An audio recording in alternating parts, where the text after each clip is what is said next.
All sports, all plays. All sports, all plays. All sports, all plays. 365, we making a plays. You talking the game, get you to the days. We're high in the court, the dime in the lane. Variety topics, living the same. All presentation, sports information. In the airways, taking the nation. All sport, all plays, like working your faces. Grace at the field, so tie the laces. All sports, all plays.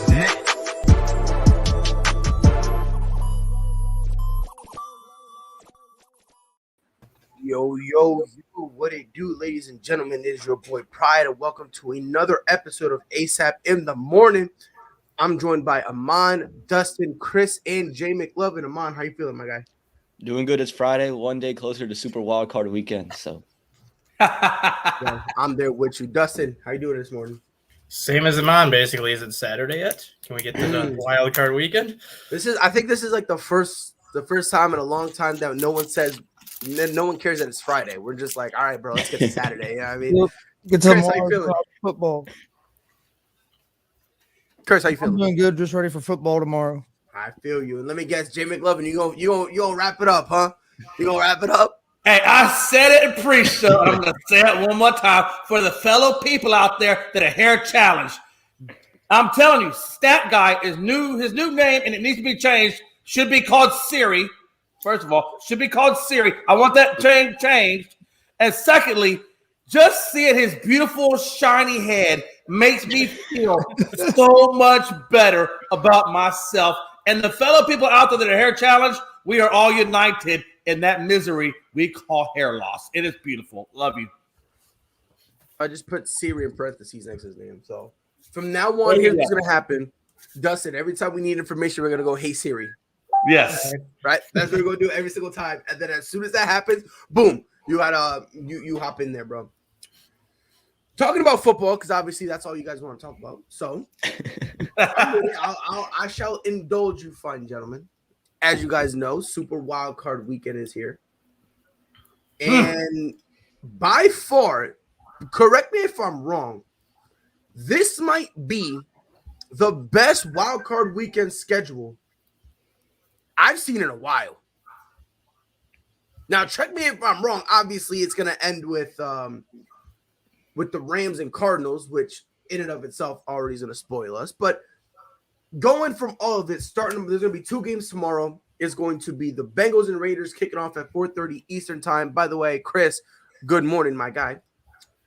So the Raiders and Bengals are going to kick off 4:30 Eastern time on Saturday, which is tomorrow. Then after that, it's going to be Patriots and Bills 8:15 Eastern time, which, you know, we're going to give them the old Jacksonville Jaguars treatment, 50-10. got 50 on them. And then on Sunday, there's going to be the remaining four games. At 1 o'clock Eastern time, it's going to be Eagles at Buccaneers. And then at 4:30 Eastern, 49ers will travel to Dallas to play the Cowboys. At 8:15 Eastern time is going to be Steelers and Chiefs, which if the Chiefs don't win by 3+ touchdowns, it should be considered a capital L. And then Monday night, 8:15 Eastern time, Cardinals and Rams. So bizarre how they're a wild card team, bro. It's so bizarre. So bizarre. So all 6 games, we're going to go through them. Matter of fact, we're going to save Cardinals and Rams for Monday. So we're going to go through the 5 games. Starting off with Raiders, Bengals. Amon, who you got winning? I got the Bengals winning. I think they got some more weapons on the outside. I think Joe Mixon behind him is going to play well. And I know the Raiders are hot, but I just love Joe Burrow and Jamar Chase. I love that storyline. I think they're going to get it done. Okay, cool. Siri, you agree? I'm actually going with the Raiders just because they kind of remind me of the year the Giants beat the Patriots in the Super Bowl when the Giants were sitting at 6-7, won their final 4 games to get into the playoffs, and then carried that into the postseason and kind of won the whole thing. Raiders were in a similar position. They got off to a 5-2 start, fell to 6-7, and then they picked the pieces back up and won their last 4 games to get to 10-7. Now they're sitting where they are with a very winnable game against Cincinnati, and then who knows what can happen after that, depending on what happens with New England and Buffalo. Chris, I got you with Siri over here, or you with the Dr. Amon? I'm with Amon. I have Cincinnati winning this game. I don't think the Raiders passing defense is going to be able to hold up against Burrow. think he's going to burn their cornerbacks.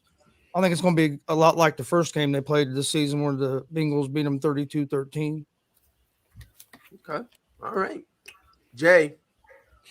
Yeah, it's going to be a very interesting game. The Raiders have gotten here through a lot of controversy and lots of things like that. And, Savannah said on Real Talk last night, she just kind of tore apart Carr from left to right, up to down. I think it's going to be a good game from the Raiders, but I don't think they have quite enough to handle Cincinnati. And especially if the Cincinnati comes out and plays the way they played against Kansas City. If that version of Cincinnati comes out, I mean, they're going to be ferocious, and I think they're just going to eat them alive. The Raiders secondary isn't as bad as what people think. I was literally just about to say I get that, but I just think that Cincy has so many weapons, man. They're 13th in the NFL in passing yards allowed per game at 222.9, but they're number 1 in the NFL in passing yards allowed per attempt. They don't give up anything deep. They'll take the underneath routes, they'll take the short routes, but for passes over like 30 yards, the Raiders hold their opponents to under a 20% completion percentage. So even when Cincinnati beat them the first time, it wasn't like the over-the-top throws that Burrow's been having lately. It's been the short underneath routes, and I don't know if Cincinnati's going to be able to go back to the over-the-top game that they did the first time against the Raiders, just because the Raiders don't allow anything deep. They just have one of the better secondaries when it comes to defending the deep ball. Right. And by the way, we got a comment here. Damian says Bengals 27-21. I'm with Dustin here. I'm gonna go Raiders. And this is really the main concern for me. If you watch the Cincinnati Bengals all year, they've been very inconsistent. And it's not because they're bad. It's just a lot of their crucial positions. They're just young. They're young. I put them in the same category as the Chargers, right? Like they're in a very few key pieces. They're young. Give them a few more years, and then we'll have a conversation. I think combined with that, I don't know how the Bengals are going to be able to handle the playoffs. Remember, this is going to be the first time playing in the NFL playoffs, period. It's going to be the first time. So they could come out and they could, get busy, or Jamar Chase could come out here, get 10 targets and only pull in 2 receptions. Like, we've seen that from him, you know what I mean? And we've seen Joe Burrow want to constantly throw the ball to the point where that's why they've lost some of their games, where you have a healthy Joe Mixon, utilize him more, and there are times they kind of stray away from that. So it's going to be very interesting. Now, the Raiders have a tall task. Let's not get it twisted. I think it's going to come down to a field goal. I don't think it's going to be a blowout. Supposedly Darren Waller, there's some optimism that he'll play. Notice I put that in quotes because the Rams had optimism Cam Akers would play, and here we are. So, but I think they have enough to keep it relatively close. And I'm going with the Raiders. Like I said, I think a field goal is going to determine this, and I got the Raiders. I'm not mad at you guys for picking the Bengals, but at the end of the day, when I look at a situation like this, yeah, the Bengals, they do have a lot of weapons, but let's be fair here. Derek Carr has made this team be legit with the little weapons he's had. You feel me? Yeah, but also he barely squeaked by on a field goal to get into the playoffs. Let's be honest with it. Let's keep it real too. It's like this far. Jay, they were playing for the tie in that game, and Brandon Staley was being. Staley fucked that up. Hey, listen, another player for the tie until the Chargers pissed him off, and I get that, but I don't think that Carr has enough on the offensive side of the board to go against the Cincinnati Bengals. I just don't think he does. Do what you want with this stat, but the last time these teams met, Joe Burrow was 20 of 31 for 148 yards. I get it. So he did not play very well against the Raiders. Yeah, but you can say the same thing against what did Brady do against New Orleans? Look how low his stats were. No, I'm just saying though, Brady's stats were. I'm just saying though, like going against the Raiders secondary, Joe can have an off game and not. No, but Jay, across the board where he's averaging 100-yard games. Jay, that's not the point. The point he's making is, and I agree with him in this Bengals team loves the deep ball, and they got the personnel for that deep ball. However, I get that point. They got what the Raiders secondary thrives in also. Yeah, they have to get Mixon going. Oh yeah, I'm with you, Chris. If the Bengals want to win, you need to get Joe Mixon going to the point where they start stacking the box. So that way, when you're throwing deep, maybe Jamar Chase can get some separation. Maybe you could throw a jump ball for T. Higgins. Maybe you could do something like that. But I'm telling you right now, heading into halftime, people should be questioning Joe Burrow. And what I mean by that is Joe Burrow should have no more than 7 throws. And Joe Mixon should be handling the ball so much that people think Joe Burrow is like Jimmy Garoppolo. Because then the second half, they're going to be so worried and so focused on Joe Mixon, then the Bengals will be able to peel the top off. And then they'll be able to go deep. Because then you're going to have a lot of one-on-one coverage. And Jamar Chase, he's got speed. T. Higgins, he can, and he's shown us this year, he can handle jump balls. The problem is, will they do that? Well, And of course. I don't think they will. For me, Go ahead. also, I think. Oh, sorry, go first. Go ahead, man. No, I was just gonna say, like, you mentioned Jamar Chase's speed, right? They could just run screens to Chase, which they've done this year, right? They haven't just thrown deep balls to Jamar Chase. They have gone with 5-yard slants. He's taking them to the house. So I don't think just Joe Mixon, I think definitely has to be a big factor. I think Max Crosby is going to be a problem against that Cincinnati offensive line. But if they can just get the ball out quick to Jamar Chase or get screens out to Mixon, however they can do it, they just need to sprinkle in some quick passing stuff and then get the safeties to drop up. I think they're going to do a lot of that because, again, when you watch them, you see a lot of the highlights. Jamar Chase will break a 5-yard pass for an 80-yard touchdown catch. And to this comment, the few games the Raiders have won, they were won by field goals. Just saying. That's why I'm saying it's going to be a field goal game. And a couple of their 4 in a row, a couple of those was against backup quarterbacks as well. So then by your logic then, so are we going to kill them for that? Now, I just need to know this right now. I'm not going to kill them for it because they came back and beat the Colts, and then that game last Sunday to get in, even though they should have just tied. But but I'm just asking, all right, if we're gonna hold that against them, if we're gonna hold all that stuff against them, talking about their backup quarterback, right? If we're gonna hold it against them, the Bengals, let's see who they beat. They beat the Lions. Oh yeah, so that win doesn't count. So let's get that win out. I was going back to your point about some of the Bengals. Well, hell, for that matter, even to Pride's point, and even to Dustin's point, if you look at that, when they did beat them 32-13, and this is to your point, Pride, they ran the ball 30 times for 123 yards and 2 touchdowns from Mixon. So I think the recipe is – I think they have it, man. I think you guys are off on that. I think they have it. I think to Pride's point, they're going to run the ball, like you said, that opens it up. And I don't think – But here's the problem, Jay. Are they going to do that? That's the concern. Well, they did it the first go around with them. Why would they not copy that same game plan if it worked the first time with the Raiders? Because this is an inconsistent team I give you that. That's true. That's the only reason what I'm saying. And again, I need people to understand. I'm not saying they're inconsistent because they're bad. They're just young in crucial areas. I just want to say that because the problem is when you say someone's inconsistent, they immediately think, oh yeah, you're automatically calling them bad. They're young and still figuring out how to win. Exactly. And that's also when the Raiders were going into their little tailspin too after the Gruden getting sent out, Ruggs getting kicked out, and then Bisaccio coming in. That's when the Raiders lost 4 or 5 was during that stretch. So it was a completely different looking Raiders team because they were still trying to figure out how to play under Bisaccio at that time. I'm telling you right now, man, when Derek Carr wins, bro, Jay McGlum, I'm going to need some respect. Greg. Oh, trust me, because, hey, let me tell you something. Hey, you already know, because when Cincinnati wins, I'm going on Facebook, Pride, Stat Guy, I'm tagging the both of you, and we're going to have a showdown. But I'm not saying that they're – you know what? Go ahead. I just want to say for the record, so that way Amon, Justin, Chris, Greg, you guys are hearing me. I am not saying the Bengals are trash. Oh, no.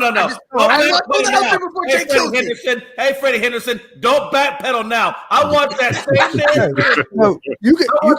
narrative energy the whole way through because I am thoroughly going to bask at all of that.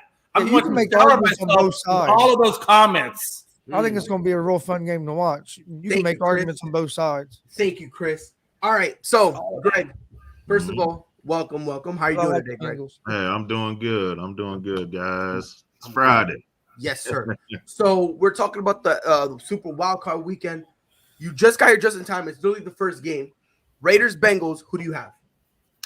I got the Bengals. I think they're gonna win by 2 touchdowns, honestly, because I have seen where the Raiders have faced a team that's had weapons, and especially when they played the Chiefs and they got smoked.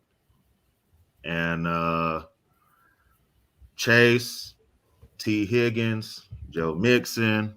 I'm gonna go with the Bengals in this one. It'll be close for that first half, but I think they pull away in that second half. Okay. Quick question: what running back do you guys think will have the most running yards this wild card weekend? You want between these two teams or all together? All together. I'll be honest. I don't. Boston Scott. Damian Harris. I'll be honest. It's between Damian Harris and Joe Mixon. In all honesty. Yeah. It's really, that's really what it comes down to. Well, maybe Deebo Samuel. That is true. That's true. That is true. But the only reason I'm gonna say no to that is because now they're trying. You know what? Nah. Go ahead. Go Deebo. I'll say Deebo. Hey, what was your question on that? I'm be biased. What running back's gonna have the most yards this week? What running back? Oh, rushing yards. Yeah. I'll go Deebo. I think Deebo had. I don't know, man. The Cowboys defense actually, is Cowboys defense. Hey, don't knock on them because Michael Parsons can stop you. Okay. Oh, I know he can. But Trayvon Diggs can. So you got one guy. He gets blocked. You have no one that can stop him.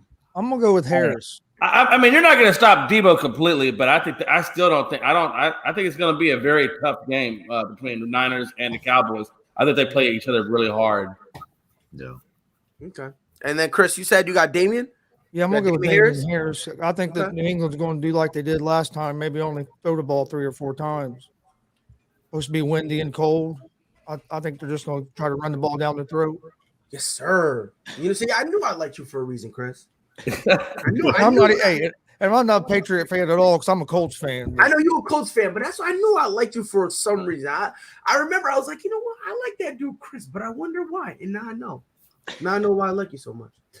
Greg, who do you think is going to have the most rushing yards this weekend? I'll say Deebo. I'll go with Deebo too. I think he'll have the most. That's crazy. That's crazy. I mean, look, it's not that I don't like Deebo. I just don't think the only reason I'm saying I don't think he'll get those rushes is because I don't think they're gonna use him as much in the rushing game as other guys are gonna have opportunities. You know what I mean? Yeah, that's really the only reason. Go ahead, Dustin. They've literally turned him into Percy Harvin, Cordero Patterson 2.0. Yeah, I was about to say no. He's a better Cordell Patterson. I know. I'm just saying that's how they're using him, though. It's not just wide receiver anymore. It's wide receiver. It's end arounds. It's lining him up in the backfield, just doing pretty much what Harvin and Patterson did when they were both in Minnesota those years. It's crazy, bro. It really is crazy. So who here hasn't gone yet? Who hasn't gone? I haven't gone yet. Go ahead. Hey, I tell you, man, I really think that it could be New England and Dame Harris because they're playing in Buffalo, and correct me if I'm wrong, I believe that weather is supposed to be very similar and the wind conditions supposed to be very similar to the one they played last go around, and you saw how that was run dominant from New England. So I think Harris gets a good portion of the load, and I think he could go off for a pretty good day because Buffalo has a hard time stopping the run. Yeah. No, you're right. It'll be it's gonna be horrible for them. Oh, it's gonna be crazy. Next game. The only real game. The only game that matters. This team right here is gonna win the Super Bowl. If you don't know what team I'm talking about, that's the team I'm talking about. If you guys will indulge me here for a moment. God, he's so living in the past. I don't think it's coming from a Cowboys fan. Can literally go legally rent a car. Get off of me. All right. No, that is ridiculous. To think that the New England Patriots are going to win the Super Bowl is ridiculous right now.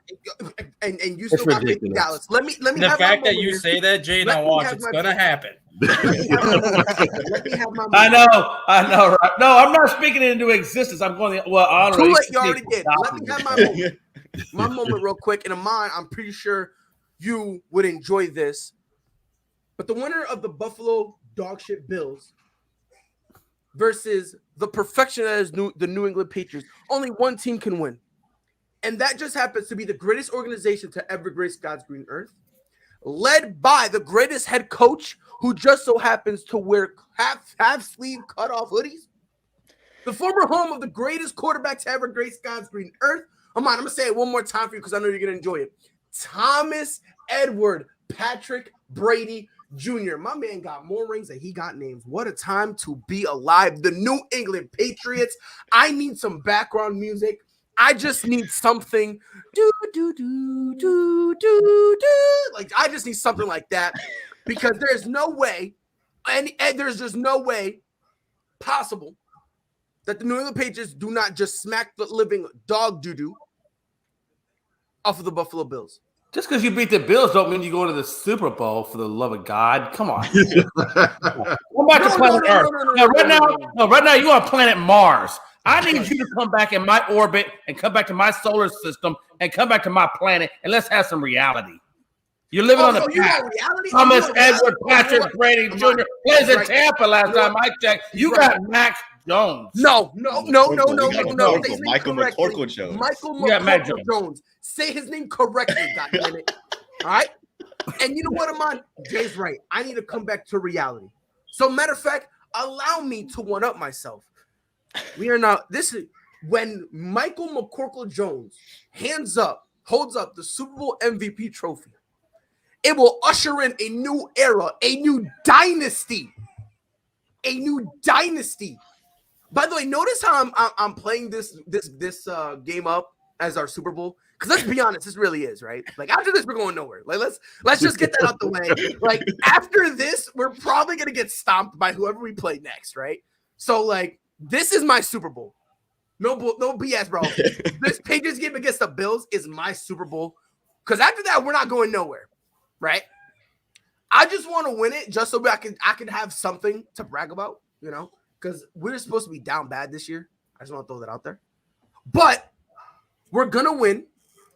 And then after that, when the confetti's raining down, you're going to see just Michael McCorkle Jones staring into the camera, nodding his head. And it will be a new era, a new generation, a new dynasty. A new dynasty led by, obviously, Bill Belichick, but Michael McCorkle Jones. God damn it. Amon, give me some backup. Go. I'll go later then if you want some backup. Go someone else. Go someone else if you want some backup. Oh, you traitor! You traitor! No. I got Buffalo by 4. Anyone else want to pick Buffalo? Anyone else want to pick Buffalo? Are you ready for this, Pride? Dustin, I'm scared. Oh my goodness. I was 100% Buffalo all week until yesterday, and once I saw until you found out the weather, right? Once I saw the weather, once you saw that weather, New England. But let's be honest, that weather is going to play a big impact because remember, this Buffalo team doesn't really run the ball well with their running back. And that's the thing. Like, they refuse to run it unless Josh Allen is running it, which is so weird. Yeah, Mac Jones is going to throw more than 3 passes. I don't see Mac Jones throwing like 20 passes. I see him kind of being in that like 14 to 16 pass range, but it's not going to matter because Josh Allen's still going to throw 40. They're going to refuse to run the ball despite the weather, despite the wind, and it's just going to allow New England to control their clock again and put themselves in a position to win. And I think they win by 3. The Bills can't be that stupid for a second time, can they? Yes. Oh, the ignorance. Greg, let's be fair now. They've been stupid all year. Let's be fair now. Because they lost their fair share of games. Why? Because they didn't want to run the ball. Mm-hmm. They lost to Jacksonville because they kept trying to throw the ball. Yeah, that's true. They kept trying to throw the ball. It got to the point where Stephon Diggs is getting double teamed and like they're literally triple teaming guys and literally only rushing 3, and it gives you the perfect opportunity to run the ball to easily pick up easy yardage, and they still refuse to do it. So like. That's really the sad part about it, man. So, Greg, okay, hold on. Amon, you got the Bills winning. You're a traitor. Dustin, so you got the Patriots winning after you saw the weather. I got the Patriots winning by 3. Yep. I hope watch. I cannot wait till my guy just goes bananas. And I would just be sitting here like. By the way, the Patriots lose. I'm taking a sabbatical. Throwing that out there. The Patriots lose. I'm moving again. I am moving again. I'm not gonna be here. I gotta take a huge sabbatical. Greg, there's another reason why I'm picking the Patriots too, and it's a classic. It's a classic case of what happens when offensive coordinators and defensive coordinators interview for coaching positions during the playoffs. Their team tends to come out flat that first week after their interview. Brian DeBoll had 2 interviews this week. So I'm curious to see how that offense looks under him, because if he's focusing on a head coaching opportunity right now, is he more worried about that or more worried about the game plan that he's putting in place? I'll be honest with you. I don't think it'll matter, only because, the Bulls are going to shoot themselves in the foot anyway. Gerard Mayo also, I think, had an interview this week. Right, I think it's the Houston. But we'll talk about that in a few, because I am not as mad about that as everybody else. But we'll cross that bridge when we get there. I know someone's gonna get mad at me. Greg, who you got winning? I'm gonna go with the Bills on this one.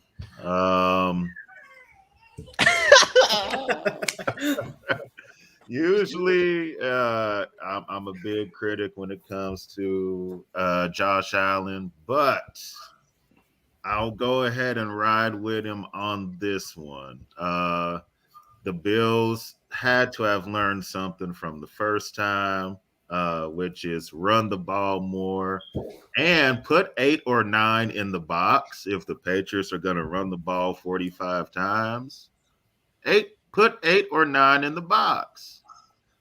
So I'm going to go with the Bills. It will be close. I have them by like 3, but I'll go ahead and ride with Josh Allen this one time.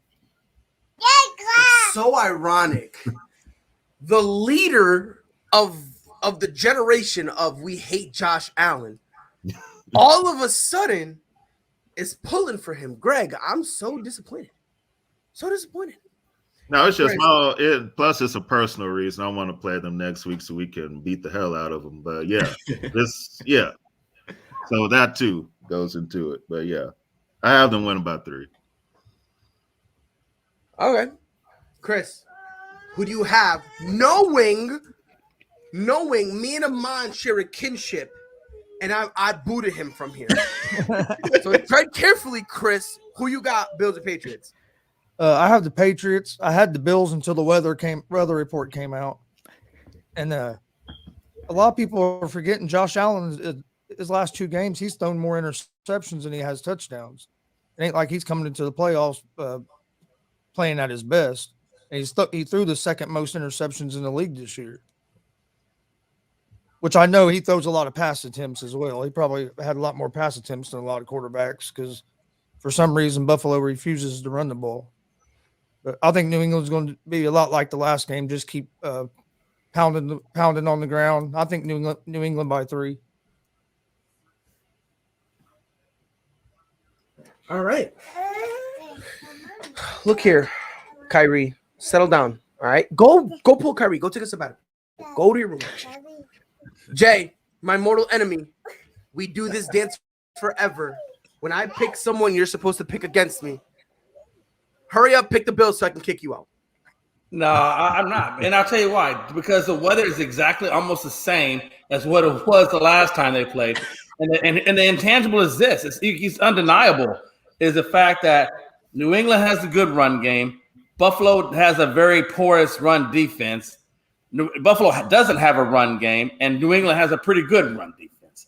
So hopefully they learn, and they still got to go with the run game because the wind is going to make it damn near impossible for him to really throw the ball accurately. And we saw that what happened last time. And look how many picks he had. So I think with the weather being the way it is, Bill Belichick's going to do the same game plan. He's going to do what worked for him last time. It's going to be up to the Bills to make the adjustments to that. And I don't think they have what it takes on the defensive side or the offensive side to compete with New England in that weather. And to your point, I think this is the only game that New England wins. After that, I think they're done. But to say the least, hey, it's good experience for Mac Jones and what he's done with his team and where they're going. So I think the ceiling for New England is pretty high. So it's still a win-win for them, even though I don't think they make it past Buffalo. No. After this, it's on, like, how Bill Belichick you say on to Cincinnati, it's on the next season after this. Right. So, win or lose, it's on the next season. However, I will continue to pick the Patriots because I'm a biased fan, and I refuse to abandon ship.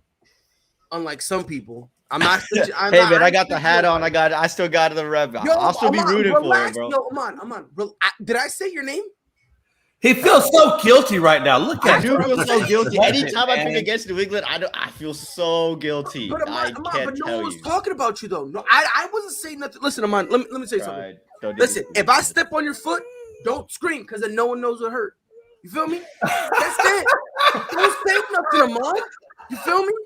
I didn't mean it to you, but if you want the spotlight on you, Aman, please explain why you have abandoned this franchise. Please explain. The floor is yours. All right. Well, okay.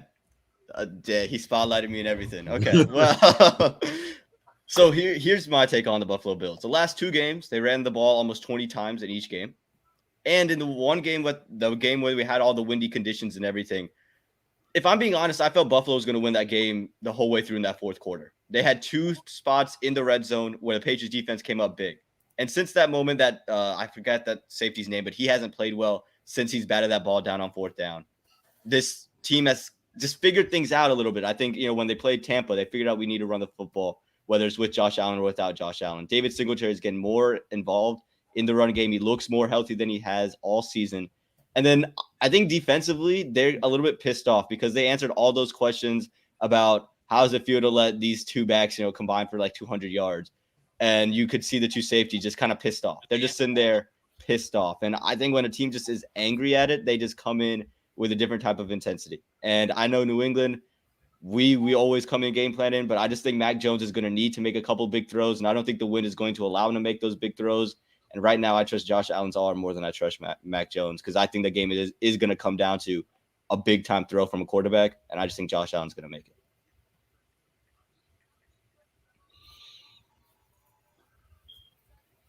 Pride, you're muted, by the way. To all my fellow New Englandites, to my fellow Patriots fans, we have a spy among us. Big Brother is watching. Nah, bro, you're a commie. All right. All right. And from now on, you're not allowed to be. You're supposed to be like me. You feel me? You're supposed to be biased, right? Every year, we're supposed to go completely undefeated. We were supposed to be the first team in NFL history to go 17-0. Okay, in the regular season. Aman, you're supposed to be with me there. You have abandoned me. For that, your Patriots privileges has been revoked. Oh, don't do this to me, Pride. I have to. Don't do it. I have to. But you could go be a Boston Celtics fan.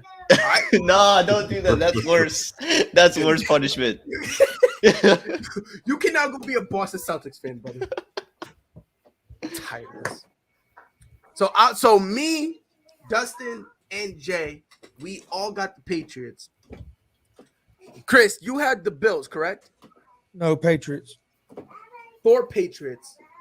Amon the traitor, he went to Buffalo. Greg just hates New England. He will never give us any type of respect. Come on, do you live in New England? No, I don't. Yeah, I figured that much. There's no way you're saying that crap on a podcast and then walking down the streets of Foxborough.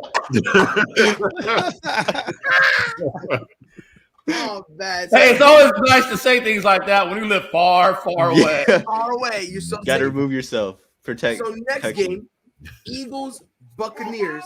Amon, who you got?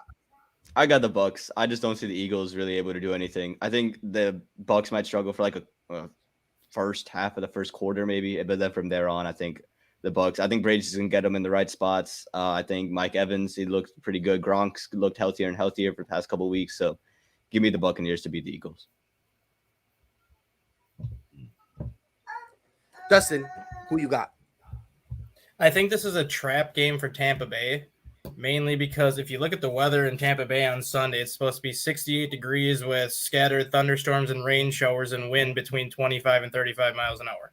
Well, if that's what Tampa Bay gets, Philadelphia is going to run the football. They lead the NFL in rushing yards per game.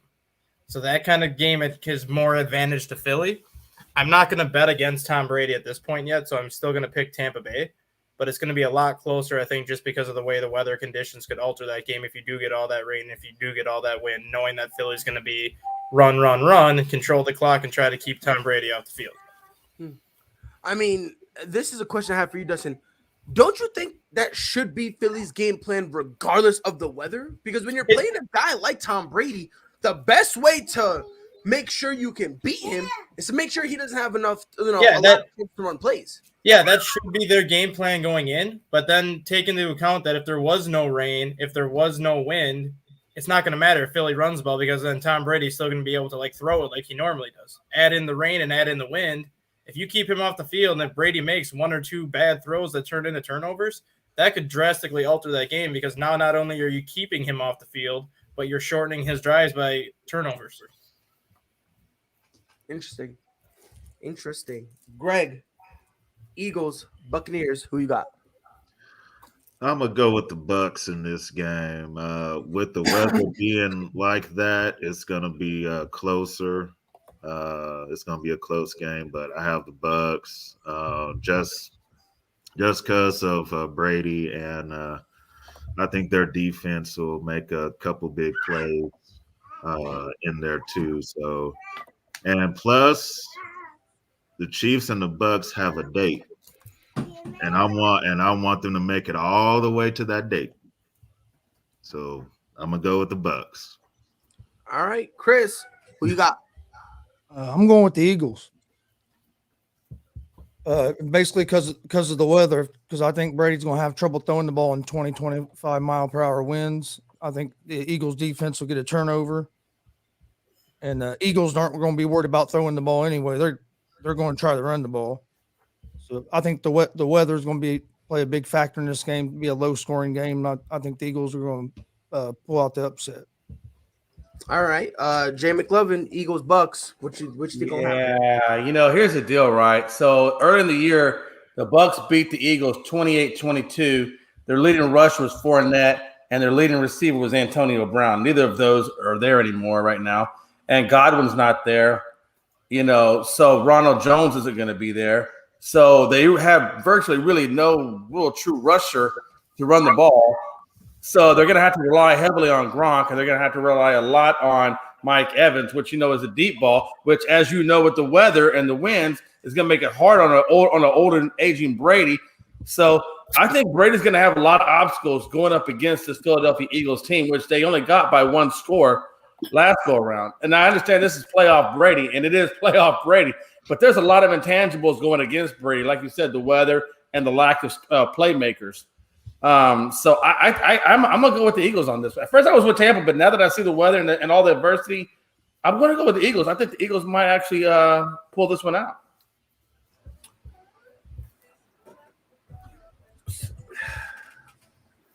My head hurts.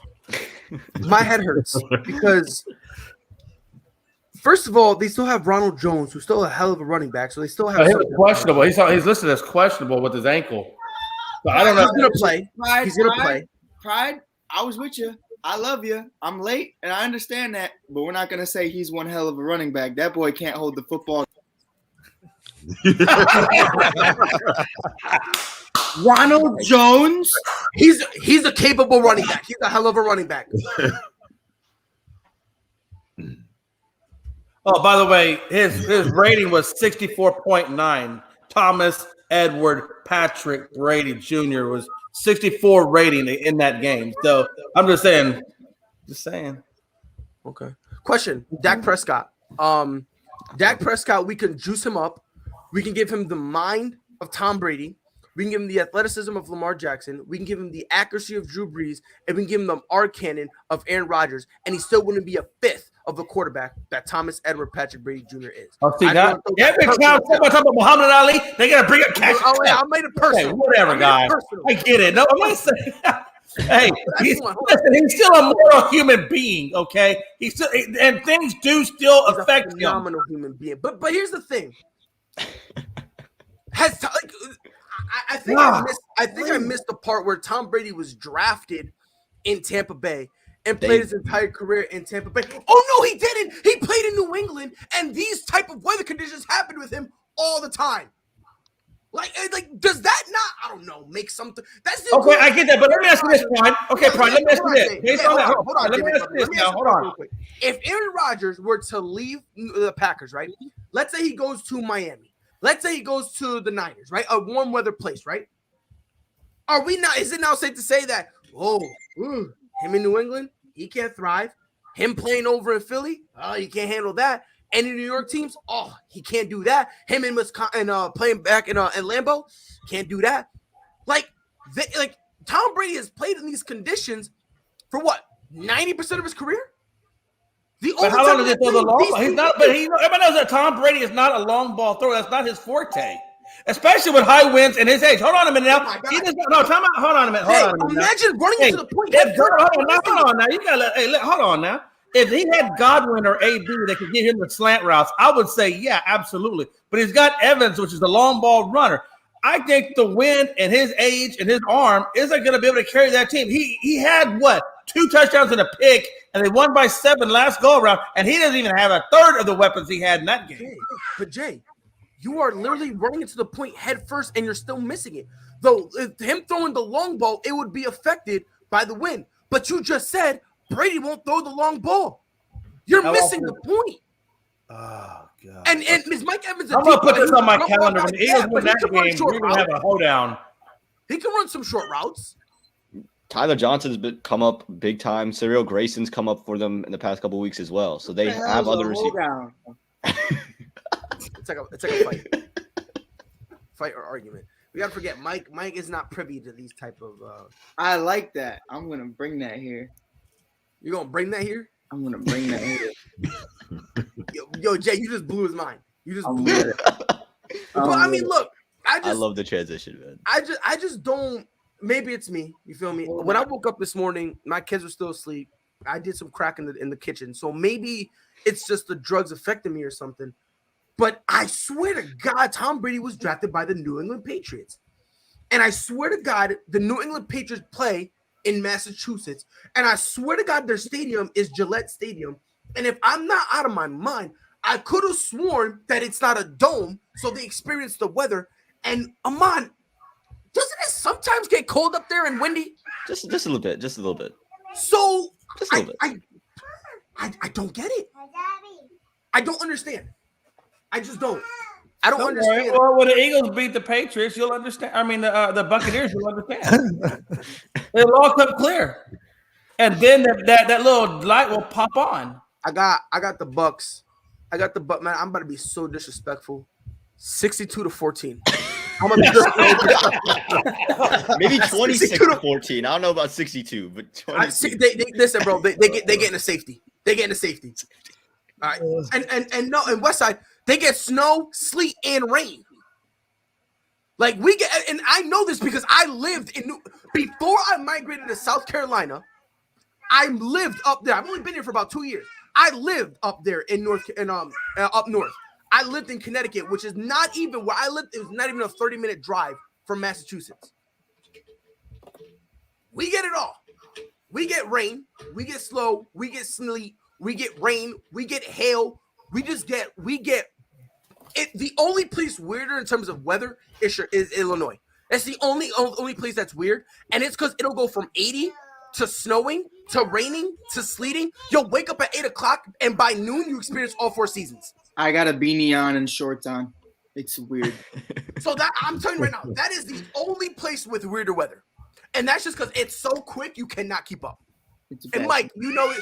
And again, Mike is from there, so he knows what I'm saying ain't a lie. It's a bad time. Yeah, it's definitely bad. So again, with them having the rain, they have somewhat of a running game, and on top of that, when you throw short passes, Mike Evans can. Wait, he said somewhat of a running game. You don't have for that. You got Ron Jones. I don't think Ron Jones is the guy that's going to be able to do that for you. He's ass. And let me ask you this: if they don't have that run game, do the Buccaneers become one-dimensional? And if the Eagles could put pressure on Brady, because y'all know that when Thomas Edward Patrick Brady Jr. gets pressure, what happens? He thrives. He falls apart. Under pressure, Brady falls apart. Yeah, he starts tap dancing in the. Hold on, tap dancing. Because last time the Chiefs were in the Super Bowl, Patrick Mahomes was almost tap danced out of that organization. How good is Ronald Jones going to be on that ankle? I expected him to tap dance. Hey, yo, Westside, I hate you. I hate you, and I hate you, and I hate you. Look, yeah, how's Ronald Jones' ankle going to be? It'll be fine enough. It'll be fine enough. Hey, Keyshawn Vaughn played good enough football. You put a lot of eggs in that basket. Listen. You don't need Ronald Jones to go out there and give you $150. You don't need him to come out here looking like Jonathan Taylor. You don't need him to do that because he's not. Let's be fair here. He's not really a lightning guy. He's a power dude. He's a dude. You kind of need him to be that to take the pressure off of your offense. You kind of need Jones to be that guy, and he's not. He'll do just enough. He'll do just enough to take the pressure off. You better hope he does, because otherwise it's going to be a very long break. Because he's done it before. No, he didn't. He went what, 20 yards? I think he played for what, 5 for 20? There have been times where he was the number one back due to injury, and he has done enough. He's done enough where you can be like, all right, we gotta pay attention to them. I don't think he's going to be that big a difference maker to take the pressure off the passing game. Just because Leonard Fournette went down doesn't mean they're all of a sudden going to turn into the Bills, where they're going to be throw. And even if they do throw, guess where they're going to be throwing? Short, which the weather has less of an impact on. Yeah. Matter of fact, that's what I said. That's what I'm saying. You're going to have to hope that Gronkowski stays healthy and doesn't get injured, because let's say Gronkowski is an injury-prone guy. I'm gonna be even more disrespectful. Oh boy. 74-10. 74-10. Keep talking, Jay McLovin. Keep talking. This game can get to triple digits real quick. Keep talking. Man, that chronic is a hell of a drug. I'm telling you, man. Don't do drugs, children. Don't do drugs, kids. But look, I understand the weather, but to sit here and pretend like Tom Brady hasn't played in this type of weather before, and let's be fair here. That's how he began making his name. Let's be fair here, right? Before people call him the GOAT, before people finally accepted and acknowledged him. You feel me? Does anyone here watch wrestling, by the way? Anybody? Raise your hand. Anyone watch wrestling? You watch wrestling, Chris? Where do you think that whole gimmick, Roman Reigns, him being the tribal chief, saying acknowledge me? It came from Tom Brady. You feel me? Tom Brady's out here screaming, acknowledge me, before Roman Reigns even knew how to walk, brother. All right? Let's just get that out the way, right? Brother. Yeah, so look, Mike, bro. Before you even talk, turn your camera on, bro. Yeah. Yeah? Yeah. I'm doing some. By the way, real quick, Aman. Oh yeah, you're a traitor. You're a Patriots fan. Chris, you're a Colts fan. You guys were close. Dallas is in the playoffs. Chiefs are in the playoffs. Where's Chicago at? Oh! Hey, you know what, Pride? Here's the crazy part, though. We're winning. We're living our life. Y'all finna lose, and y'all gonna hate it. And y'all still stuck with Bill. So I want to hear that shit. Stuck with Bill? Stuck with Bill? Yeah, all right. I'm good with that, bro. I'm good with that, bro. Hey, Mike. Yeah.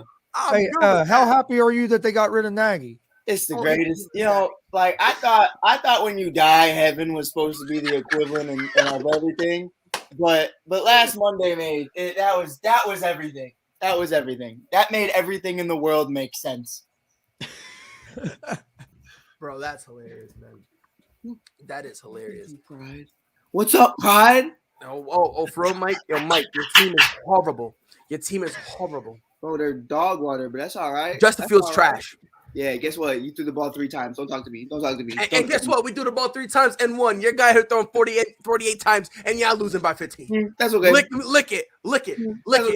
Guess what though? I didn't spend $500 million on my team this year though, so I guess it's a little bit different, right? Yeah, because y'all couldn't afford to because no one want to go to Chicago. Let's get it. Let's get it. Let's get it. I'm ready. I'm ready to throw daggers. What we talking about? We got a lot of people in Chicago, but that's neither here nor there. Talk about sports, Michael. We're talking about sports. If we're talking about guys not wanting to go to Boston, we could talk about basketball in that situation over there. We are horrible. We are horrible.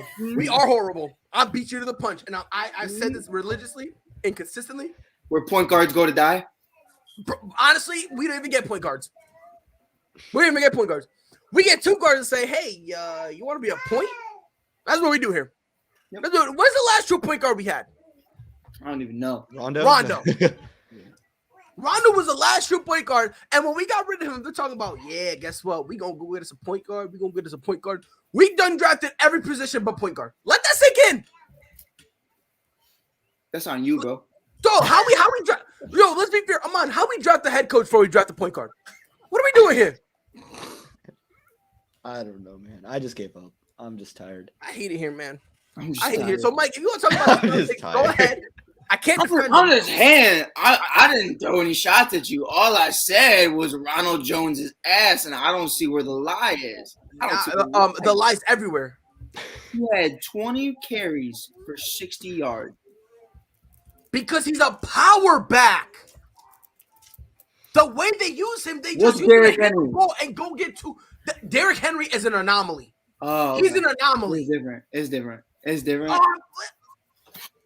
Are you trying to compare? And I like Ronald Jones. I like him. Are you here with a straight face trying to compare Ronald Jones to Derrick Henry? I'm telling you, I've seen a bunch of power backs do crazy shit, and I've seen them all average over 100 And we've seen our fair share of power backs just do what they're told. And I see this man go out there, a power back that fumbles the ball every time isn't a power back. He's just a fat boy. He's a fat boy. He looks like Rod Wave. Let me know when the punchline's there. Let me know when you get to the punchline. Oh, that was the punchline? That was the punchline? You know what? I know where your love for Ronald comes from, Pride. I don't. No, bro.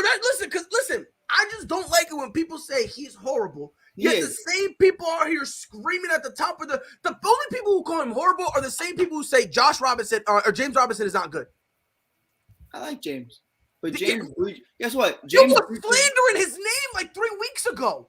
Wasn't though. See, if you listened, wasn't. Never so the next game on the schedule, Jay McLovin, this was for you. The Niners and Cowboys.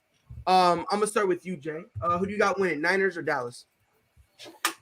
Well, like I said, it's going to be a really tough game, but I think if we get pressure on Garoppolo, Deebo Samuel will be an issue. Everybody knows that. I mean, nobody's saying that. You got to pick one, not if. You got to pick one. No, I'm going with Dallas. I'm going to stay with my boys, man. Hey, look, we got the three-headed monster. We got a hell of a good offense, and as long as Dak Prescott has the right mindset going into the game, we're going to be just fine. And I think Cowboys win. Aman, you agree with him? No, I got the Niners doing it. Deebo Samuel is going to be too much. They're going to run him all around. They're going to do it to that Trayvon Diggs, what the Packers did to Jalen Ramsey. Just run him around the backfield, make him look like a clown before the ball gets snapped, and then let him run away with it. So give me the Niners to beat. Give me the Niners to beat the Cowboys. Come on, he going to make him look like a what? A clown. Look like a clown. Give me the Niners. Oh, my God. Give me the Niners. Dustin, Niners or Dallas? I think this could be actually the most exciting game of the weekend just because of the history between the two franchises and knowing like 49ers were the dominant team of the 80s into the early 90s, and then Dallas kind of took over that role despite only having that one Super Bowl. I think either team has a chance to win. But I am going to pick Dallas. Surprisingly, I have liked the way Dallas has played this year. I don't trust Mike McCarthy as a head coach, but I do trust Kellen Moore as an offensive coordinator to kind of dial some things up that might actually help Dallas in that point. I think Dallas wins by 1 touchdown, but it's going to be a really good game either way. You guys ever try to be a good noodle and you got someone just instigating you to be a dickhead? I'm just going through that right now.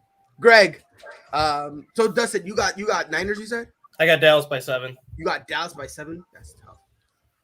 Greg, are you going to even it up and go with old Niners, or are you sticking with Dallas? I'm going to go with the Niners in this game.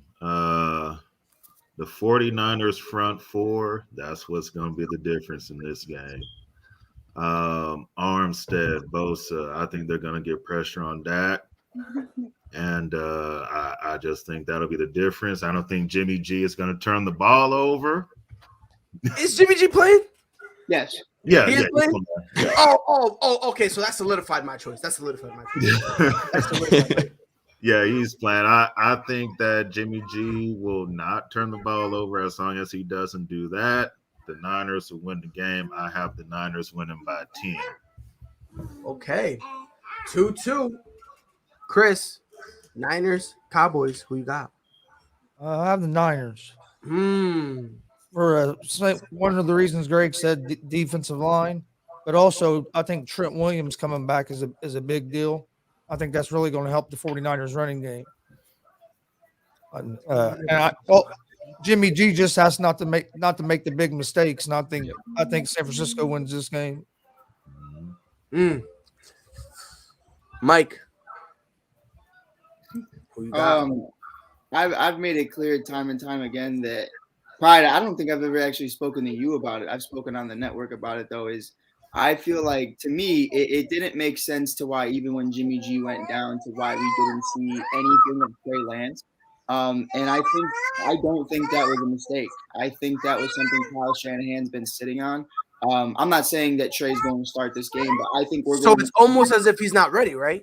No, right. But here's where I'm coming from. I've been screaming that, and I've been like slandered, bro. All right, hold on, no. Here's where I might ideas. lose you though, but I do think we're going to see a little bit of Trey Lance throughout this playoff game, and it's not going to be your typical I'm going to start. I think there's going to be a lot of wildcat play. I think there's going to be a lot of kind of like how the Saints use Taysom Hill, right? Exactly, and I think it's going to be very different than that. And right now though, he's a rookie, so like it's not. I wouldn't call him the next Taysom Hill. But it's definitely something to where I think it's going to be very interesting to see what Kyle does, because you do have to prepare for Jimmy, but you also have to understand that at any point in time, he might throw Trey into the fire. Trey's been looking good in practice. They all say that. They all agree that. And I know it's just practice, but Kyle Shanahan's no fool to just, going out there and doing ballsy shit. So I think there's a lot of things you got to attest for. Ayuk, you got to attest for Mitchell, Elijah Mitchell. You got to do George Kittle. And then, like Amon said, that boy Debo built different. And Chris made a great point in Trent Williams. And yeah, he's over the age of 35 or whatever, but that man hasn't missed a beat. That man hasn't missed a beat at all. He's still out there. He's still doing his thing. So I'm going to say the Niners. I just feel like there's too much to prepare for. And on the Cowboys side, Diggs and Zeke are my biggest concerns. I don't know what's going to go on with them. So that's why I'm picking the Niners. Just got a couple points to touch on. I've been screaming, Mike, that Trey Lance isn't ready. And the biggest sign that I knew for a fact that the Niners really didn't think he was ready, you have Jimmy Garoppolo, who at best is an average quarterback. You trade up to get Trey Lance, and then you don't even play him. On top of that, let's be fair. I'm talking about having him start as a quarterback, right? Right. You don't start him. The only time he ever gets starting time was when Jimmy Garoppolo got hurt, okay? When Jimmy Garoppolo was healthy, they used Trey Lance like the Saints used Taysom Hill. Right. I just think, to your point, though, it's like let me just say something. I've watched Patrick Mahomes go through the same thing, though. You know what I mean? So it's like Alex Smith was still that guy, even when they didn't trade up to get him. They didn't trade up to get him. Yes, they did. No, they didned. Yeah. Y'all traded up to get Patrick Mahomes. They traded from 24 to 10. Y'all stupid. No, I'm so serious. I'm so serious. Y'all dumb. Oh my God. Now, Pride was it worked out. Was it the biggest trade up and the most disappointing trade up of that night? I think the Bears did the take. No. But they did trade up to get him. They weren't anywhere close to where they were. Nah, y'all dumb. The Kansas City got dumb. Y'all dumb for that. All I'm saying is, though, like, we saw Patrick Mahomes play 2 games and he didn't start either of them. So I think, there is a validity to, the idea of what Kyle's trying to do, is because, traditionally, even Lamar, we didn't see a lot of Lamar his rookie year until the very end. And it's something to where, not to say Trey's not ready, but he doesn't want to put Trey in a situation where Trey fails. And look at Justin Fields right now. And now he's recovering from a rib injury, a hand injury, a knee injury. His head probably fucking hurts. And everything else in the world is spinning. And now, here's the thing. Here's my biggest thing, Pride, is when you throw in guys like Trevor, and this is for Jay McLovin because I love him. When you throw in guys like Trevor and he has to learn Urban Meyers' system, okay, screw that, take it away. Now it's gone. Justin Fields, here's Matt Nagy's system. Okay, screw that, now it's gone. And then you look at Zach Wilson. Saleh is still there, but for how long? You're gonna have to get rid of that at some point too. You look at all these other quarterbacks. He said, I don't want you to have to go out there and meet and go with people that might not be here a year from now, and you might not be fully ready. So let's not even do that. Let's not even have this conversation.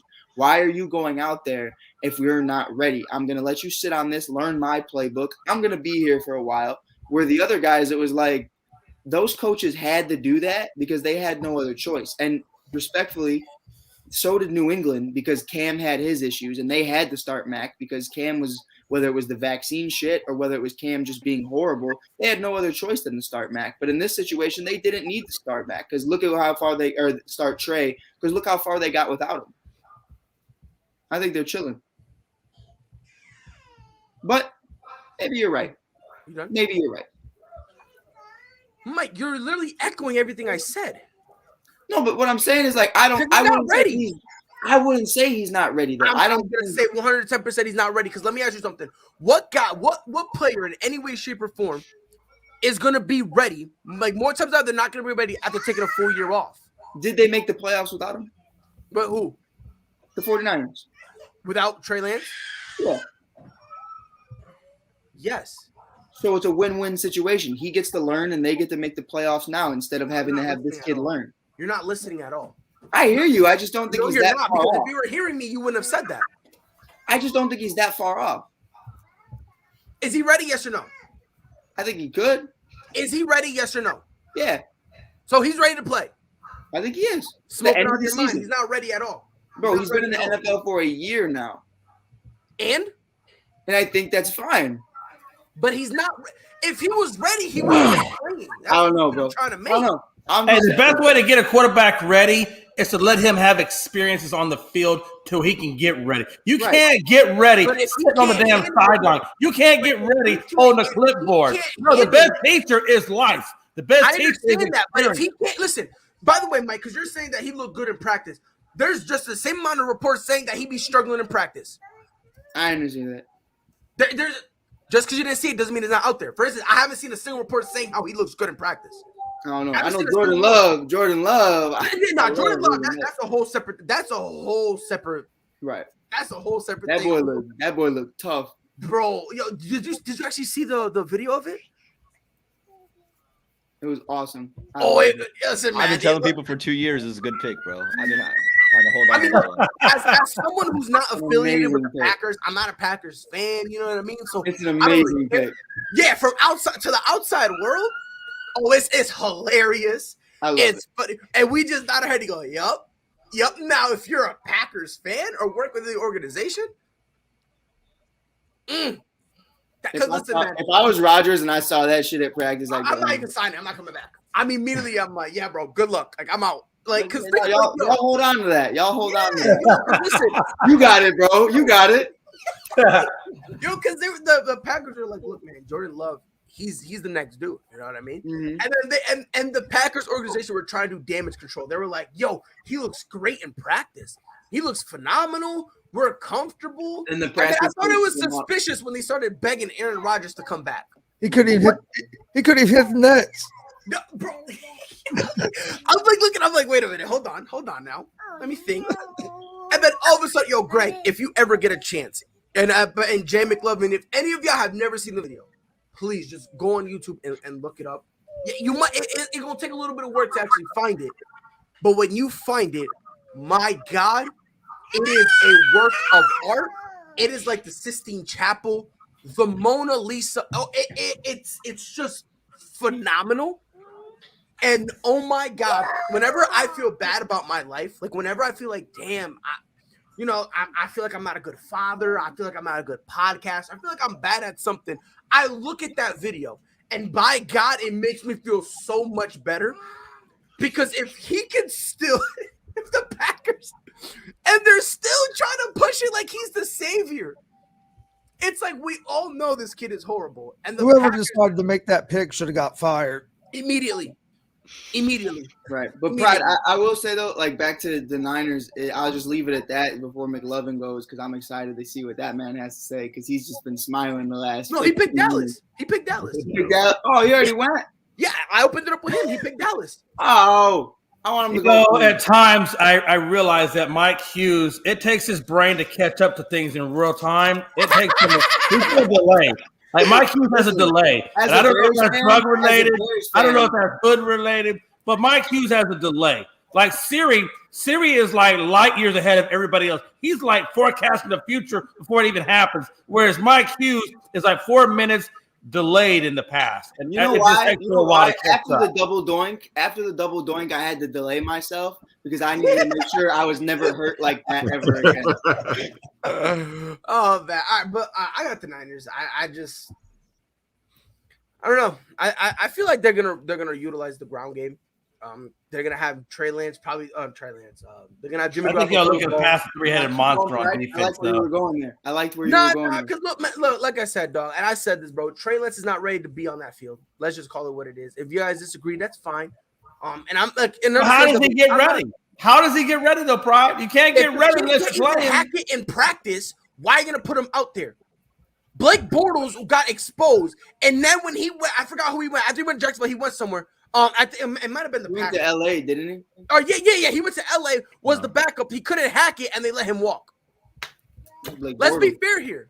So that's all I'm saying, bro. If a homeboy like Justin Fields, he's not struggling in practice.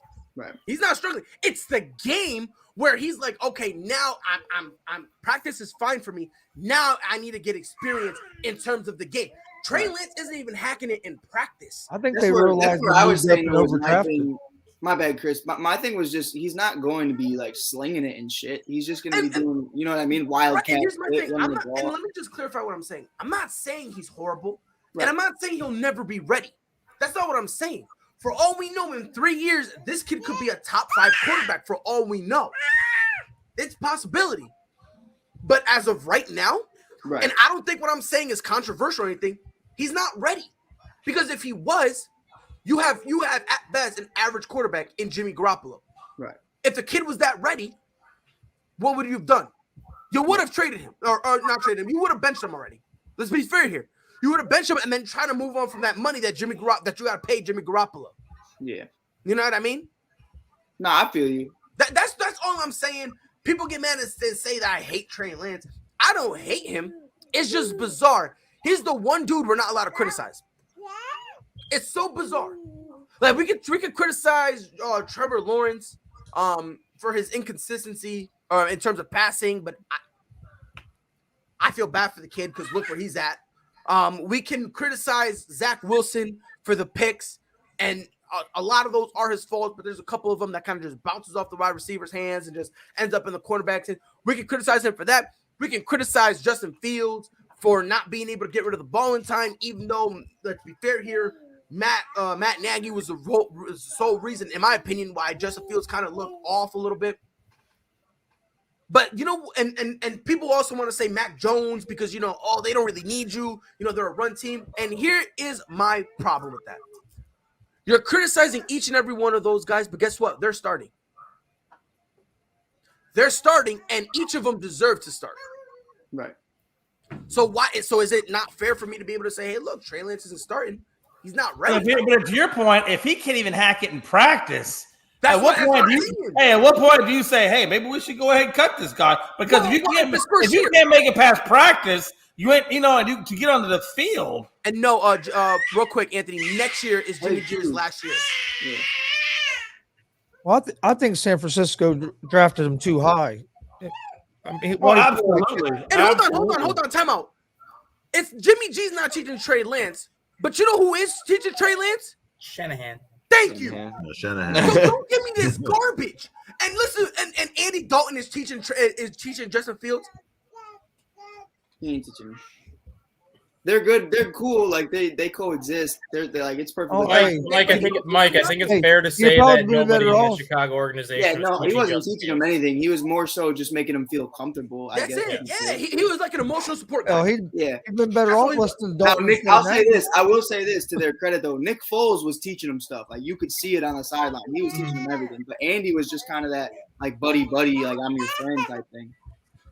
Now that you said that, Mike, do you keep Nick Foles around next year to basically keep teaching Justin Fields and just part ways with Dalton?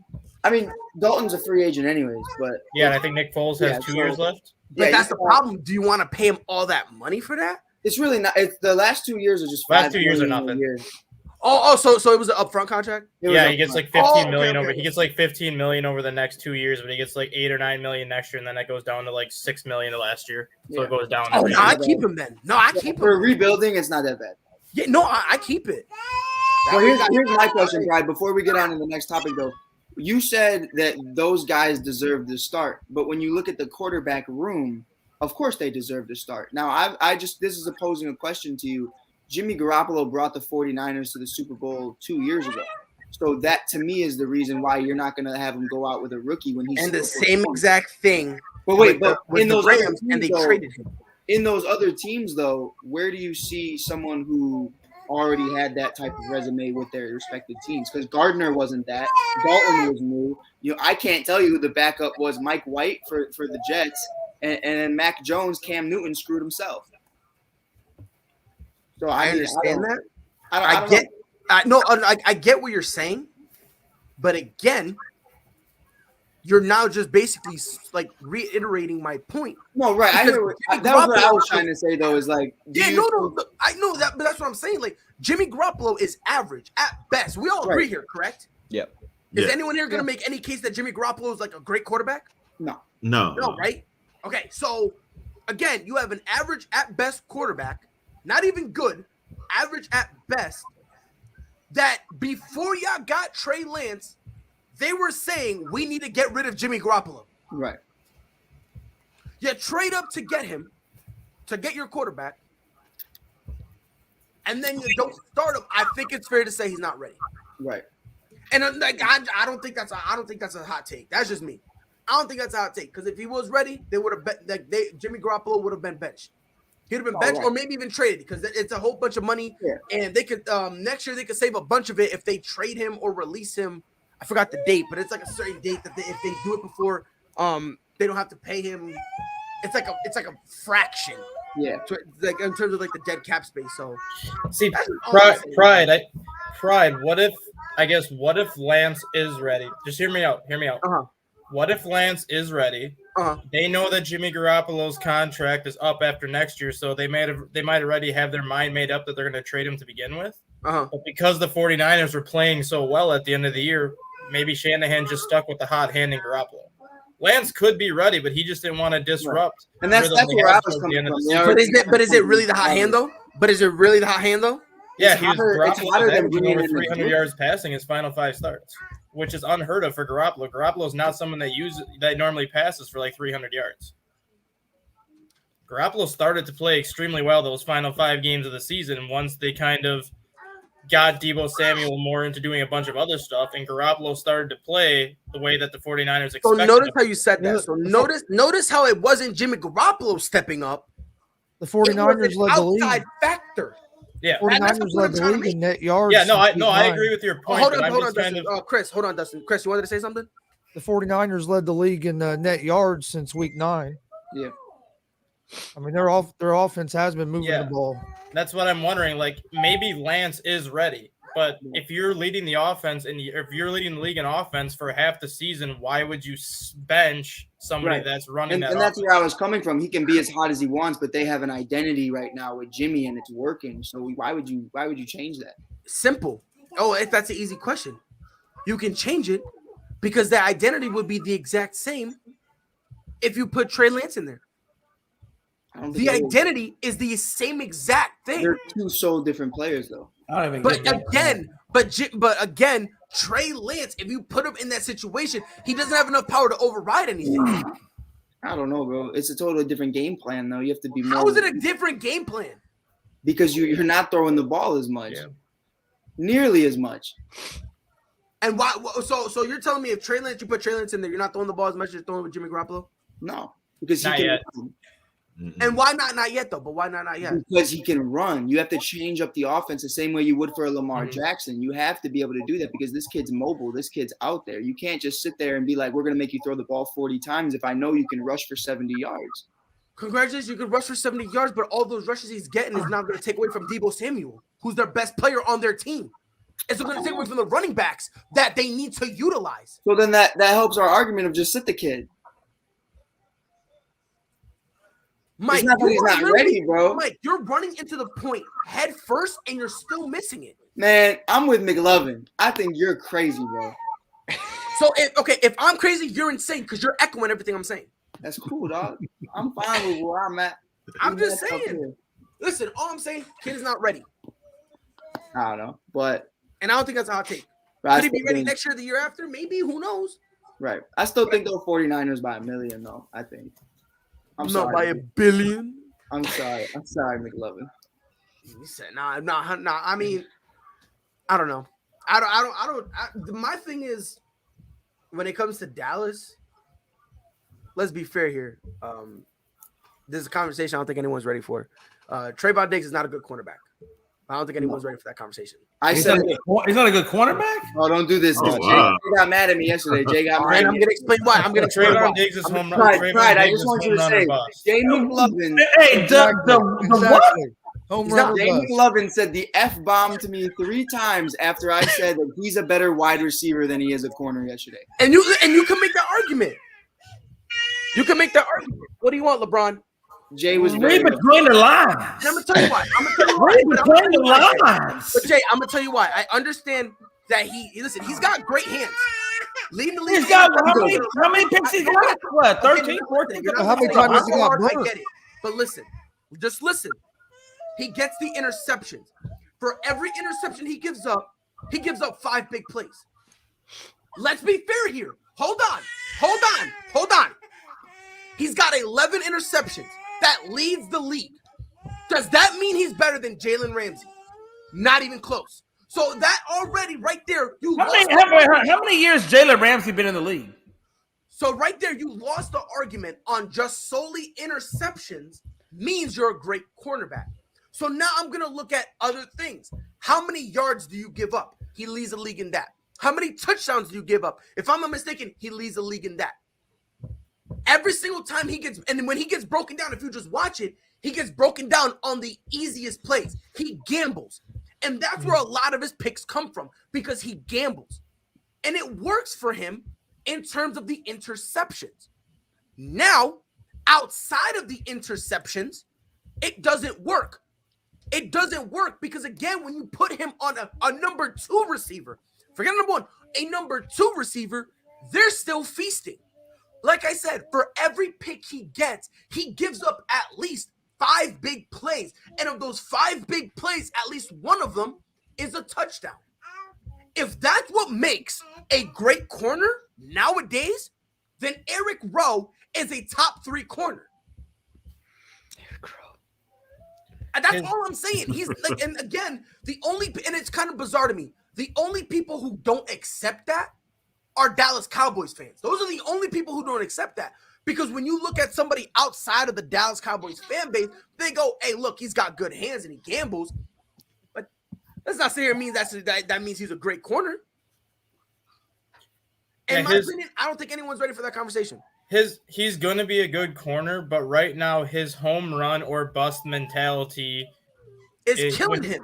When he gambles, it's just as beneficial because he makes the play, but at the same time, it's also just as costly because he gives up the big play in the process. He needs to keep that aggressive nature, but he has to do it smartly to the point where he's not letting the guy get 10 yards behind them because he's peeking in on the quarterback, trying to like cut the in route on the inside and pick it off. That's Mac Jones and Kendrick Bourne. The quarterback and the receiver. He's what? He's in his second year, correct? Yeah. So he has time. No, second year. Yeah, he's got time to go and go to the board and say, you know what, I gotta learn. I gotta kind of tone back. And with a different defensive coordinator too, you got to remember he's playing in a different system this year. So that's kind of why I'm giving him more of a pass this year because Dan Quinn's putting that system in place when he had the Legion of Boom in Seattle, where all those Seattle cornerbacks, granted you can't use your hands as much now as you could back then, but all those Seattle cornerbacks back when Dan Quinn was their defensive coordinator, it was the all or nothing mentality where they would be grabbing you for 5-10 yards downfield, and as soon as that ball went up in the air, they were going for the interception. If they made the play, great. If they didn't make the play, it was a big play behind them, and that's kind of that mentality that Diggs has just playing off of that Dan Quinn system. And that's all I'm saying. That's all I'm saying. Now, to Dustin's point, can he turn into a great corner? He can. But right now, he's not it. He's not it because, like Dustin said, every time he gambles, it's just as beneficial as it is detrimental. Because I've never seen a guy who consistently gives up touchdowns on in routes. I've never seen a dude consistently on a 5-yard slant. They get a wide open super highway to the end zone. Why? Because he reached. And if you pay attention to the games, a lot of the reaches are dumb reaches. They're reaches he should have never have done, and he should have just focused on making the tackle. But he won't do that. Again, do with that information as you will. Again, because when it comes for some unknown reason, he's got the 11 picks, and again, he's got great hands, and the gambling works out for him. Yeah, but I'm not gonna go on and say, "Oh yeah, he's a phenomenal quarterback." No, we gotta pump the brakes on that because if you look at everything else, the dude looks out of place. Let's be fair here. I think as he in a couple more years gets more experience, that he'll learn when to take those chances. Exactly, and honestly, then he'll be a top corner. Yes. Looking at the way he plays, you could easily move him to safety because of that mindset that he has. He can play center field and scan the whole field, and once he knows where that ball's going, then take your chance on it, because if you're the last line of defense, you're not going to have that guy getting by you when you want to be aggressive. Well, and to your point, they play a lot of press coverage. Yeah, so that's kind of what I'm saying right now at this point, bro. Like I'm not gonna sit here and say, oh my God, he's a top quarter. No, 11 picks, it's impressive. I'm not gonna take that from him. But again, when you give up a pick and give up almost 2 touchdowns for every pick you get, I don't know, man. It's kind of like the same thing as James Winston throwing 30 touchdowns and 30 interceptions. It's the exact same thing. It's the exact same thing. Like, you know what I mean? Every time the ball goes in the air, there's literally, it's like for most quarterbacks, it's like, there's a chance it could be a touch. For Jameis, every time the ball's in the air, doesn't even matter if it's for a screen, there's a legitimate chance it's going to get picked off. But again, people not ready for that conversation. Last game, Steelers, Chiefs. Greg, I'm gonna start with you because it's your team. I'm assuming you got just a repeat of what happened when last time these teams met when the Chiefs stopped the Steelers, right? Yeah. I think we'll win big. I don't see how the Steelers make it close. The only way I can see it being close is if the Steelers can run the ball well and TJ Watt somehow, takes over the game, then it could be a close game. Other than that, I got my Chiefs winning by at least 3 touchdowns. So, again, barring TJ Watt taking over the game and the Steelers running the ball very, very well, it's gonna be bad for him. Aman, by the way, Anthony Price, we're gonna talk about this. I promise you that. Aman, Steelers, Chiefs, who you got? I got the Chiefs. I think most people have the Chiefs here. Now, the Steelers, what they can do, they know the pressure is going to get on Big Ben. They've struggled with pressure all year long, ever since really the Minnesota game was the first time I saw a blaring hole in that offensive line.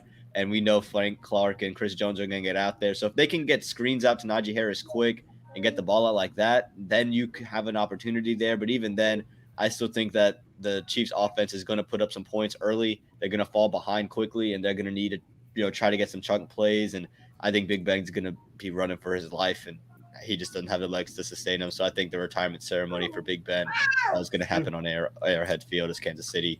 They win. Dustin, I'm assuming you're going to agree with them? Obviously, I never want to say no team has a chance because it's the NFL and anything can happen. But in my opinion, the only chance the Steelers have in this game is if Patrick Mahomes plays the way he did in weeks 3 through 6, where he was just throwing everything up for grabs, turning the ball over left and right. Other than that, I think this is going to be like a 34-13 type of game where Chiefs build like a 27, 28 point lead after 3 quarters, sit all the starters and just get them rested up for the divisional round. I think out of all the games this weekend, this is really going to be the only legitimate one that's pretty much a blowout from start to finish. Chris, assuming you got the Chiefs here. Yeah, I have the Chiefs here. Everybody. Only way for the Steelers to win, everything would have to go perfect. And I don't see it. I think it's going to be pretty much like the last game, 36-10, somewhere around there. Steelers just don't have enough offense to keep up with them. And Ben can't hang in the pocket. If the offensive line's not blocking, they're in trouble. Okay. Jay, Steelers, Chiefs. Are you going to complete the sweep and say that the Chiefs are going to win? Yeah, I definitely got the Chiefs in this one. The Steelers just don't. Obviously, with Big Ben, that's just not going to happen. And let's be honest, if it wasn't for the Raiders, kicking the field goal, we wouldn't even talk about the Steelers anyway. Yeah. Well, if it wasn't for a guy calling a timeout. Well, that's true. Yeah.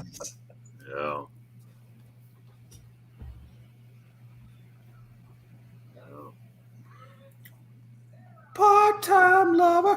How does he always dissipate whenever we need him? There he is. My bad. I'm horrible. I got horrible timing, dog. Mike,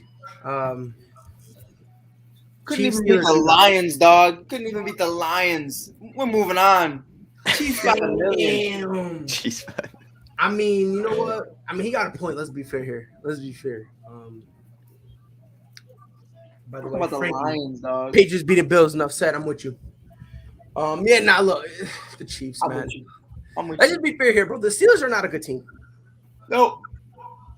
Pride, my thing is, I hate they weren't supposed to be there in 2000 whatever when they made it the first time. Here's the difference. Big Ben was competent and good back then when that happened, and he's no longer that. So there's nothing for me unless Juju, AB, and Bell of 2014 and 15 all come out of the woodwork to play for this man. It's not happening, bro. Yeah, no, I'm with you, bro. They need way too much for this to work, and I don't think they got it. So, it is what it is. We all agree here. I think this is the only time we're all agreeing. Steelers over Chiefs. And we're all gonna be wrong. Watch. That'd be so funny. Oh, Right, the one so time good. we all agree, we're all gonna be wrong. And then come Monday, we will talk about the Cardinals and Rams, but that will be waited. We'll wait for that on Monday. The Texans fired David Culley. Tough. And a lot of people are upset about it. I'll be honest, I am not as mad as everybody else. No. I just want to explain why before I get crucified. I think the reason they fired him was only because Brian Flores was available. I think that's the only reason why they would do this.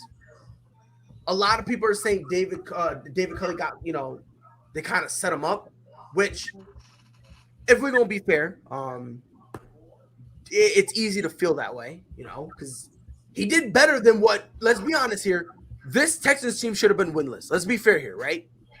They came out and they fought for their coach. They played for him, The only way I will let this be justified Sorry. Okay. The only way I'll let this be justified is if they go hire Brian Flores. Now, supposedly they're supposed to interview him. So I'm going to wait and see what happens. Am I out of pocket for feeling this way? Or am I a sellout for not being mad that David Culley got fired? Amon, let me start with you. If it's to go get Brian Flores, then absolutely you shouldn't be mad about it. But other than that, if Brian Flores is not the head coach of the Houston Texans come whenever they make that announcement, it makes no sense to get rid of David Culley because, as you said, they were playing for him. They overachieved. Davis Mills, if he was a second, third round pick, I think we'd actually be talking about how good he actually played this season. Danny Amendola had a couple 100-yard games. I mean, this team played better than what they should have been. Now, Do they have the number 3 pick in the NFL draft? Yeah, but did we expect them to be the first 0-17 team in the league? Absolutely, we did. So I think this team played better than anyone ever thought. And if they don't go get Brian Flores, I think everyone's just going to be climbing the walls and just going to be furious about it because, again, it just makes no sense why you'd fire him unless you're going to go get the hottest guy on the market in Brian Flores. Greg, do you agree with Amon, or do you think even if Brian Flores is available, they shouldn't have fired David Culley? I agree as far as if they fired him to get Brian Flores, then okay, all right, fine. But I still think that he got a raw deal only because think of what he came into. Yeah. Watson wanted to trade, and then all the crap happened off the field. And then he had to go with Davis Mills. Nobody knew who the heck he was. And he did the best that he could with what he had. And no, I didn't expect Houston to win four games. So them winning 4 is actually pretty good. He actually did a pretty good job. So I just feel like sometimes especially when it comes to black head coaches, I've said it on my own show, they get the short end of the stick as far as they don't get the time to turn the team around.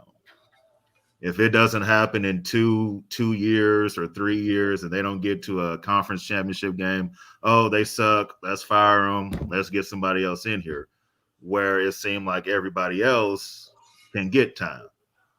And I just feel like the situation in Houston, David Culley should have got. Now, if they get Brian Flores, again, fine. But I just feel like he didn't get a chance to turn that team to a winning team.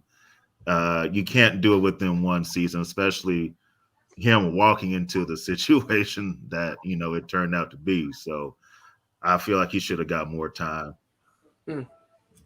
Chris, do you agree? Yeah, I if they get Flores, I wouldn't be that mad about it.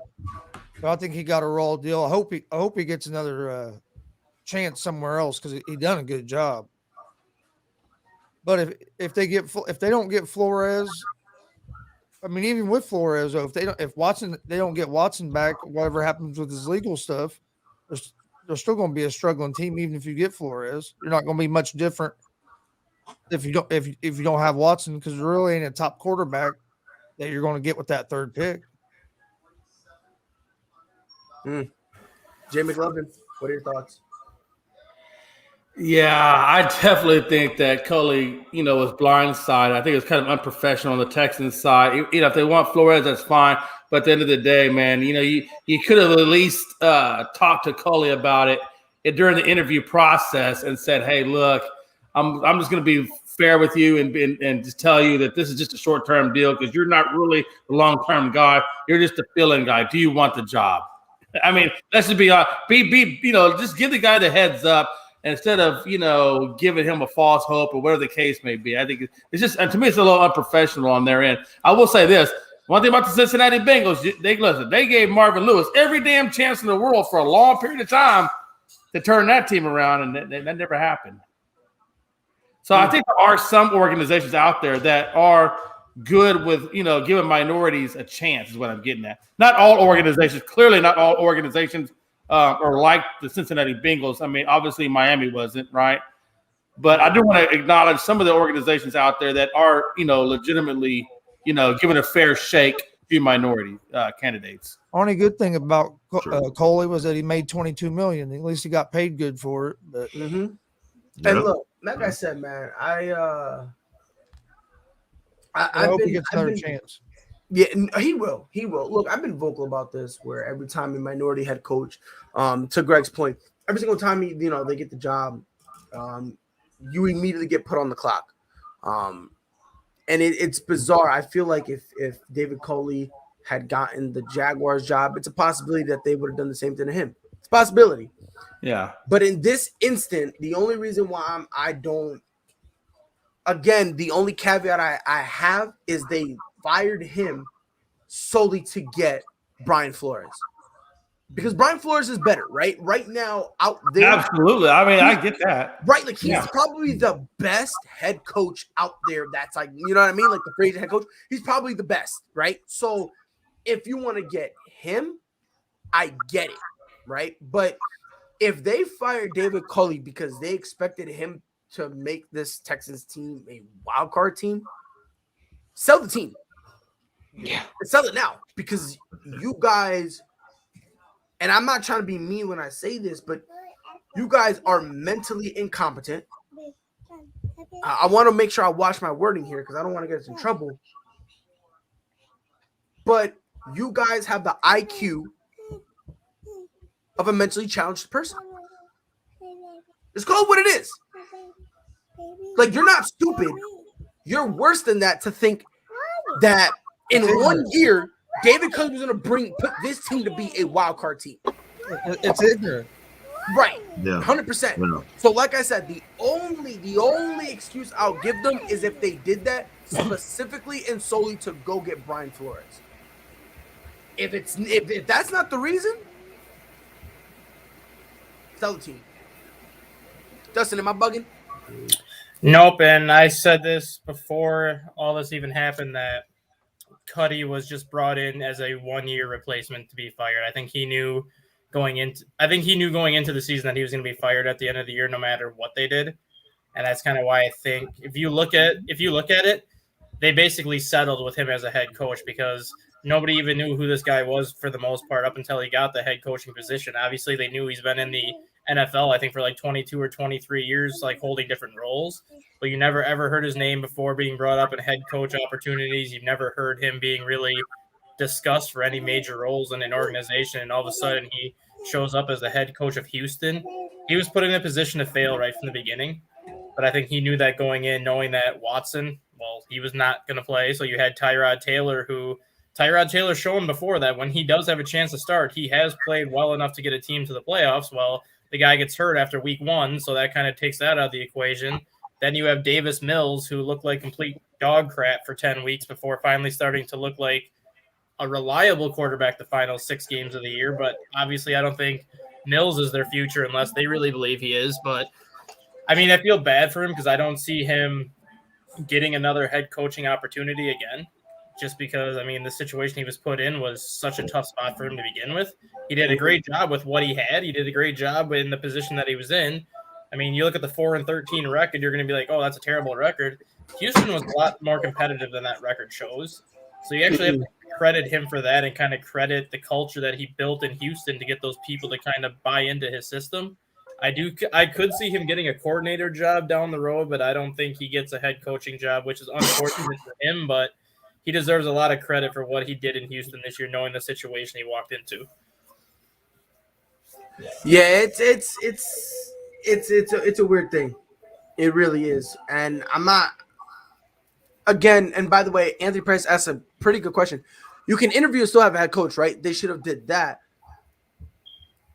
That is kind of where I'm a little nervous because if David Culley knew, look, bro, I'm just here as a stopgap, I don't think he would have been offended if they went and interviewed Brian Flores.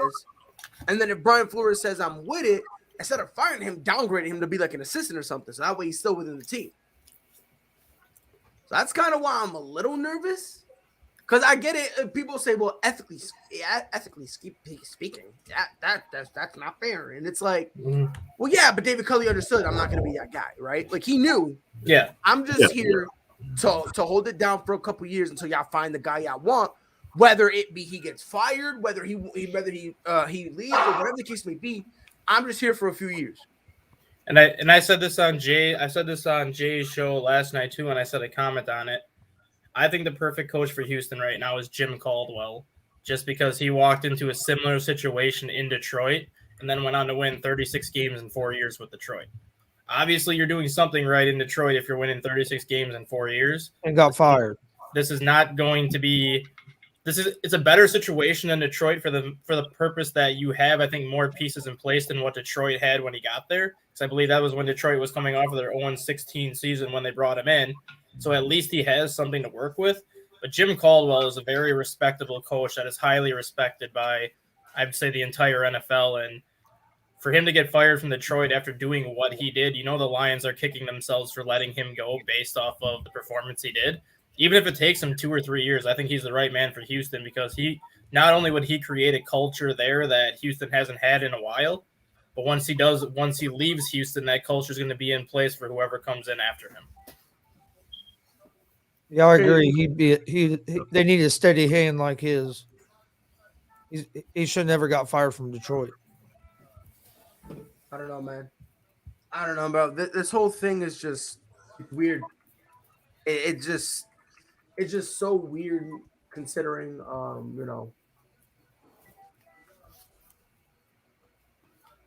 don't know.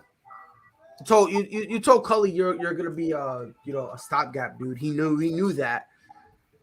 I don't know. It's weird. This whole thing is kind of weird if we're gonna be honest, because again, if he knew that, why immediately fire him with no replacement? Mm-hmm. You could say the same thing about Bisaccio too. Once Gruden left, everyone figured that Bisaccio was just going to finish out the rest of the year and be done. Now all of a sudden the Raiders are in the playoffs. So what are you going to do? Go to Bisaccio and say, "Well, thanks for getting us to the playoffs and going 7-4, but see you later." Right, but I think we're giving them too much credit and just looking at them as a legitimate NFL competent team right now. Like, they got rid of D-Hop without a clear replacement for D-Hop. They got rid of JJ without a clear-cut decision about JJ, and they're doing this time and time again about guys they don't know about. And I've made it clear where I stand with the Brian Flores stuff. Greg and I have had great conversations about it. Jay and I had great conversations about it. I think Tua lost him his job, and that GM is just trying to save his ass because Tua's not that guy. Flores understood that, and Flores wasn't going to beat around the bush about it. And I think that's where it all started. I think Flores was very adamant, and you heard Flores say he wanted Watson, and the GM was the one that wanted.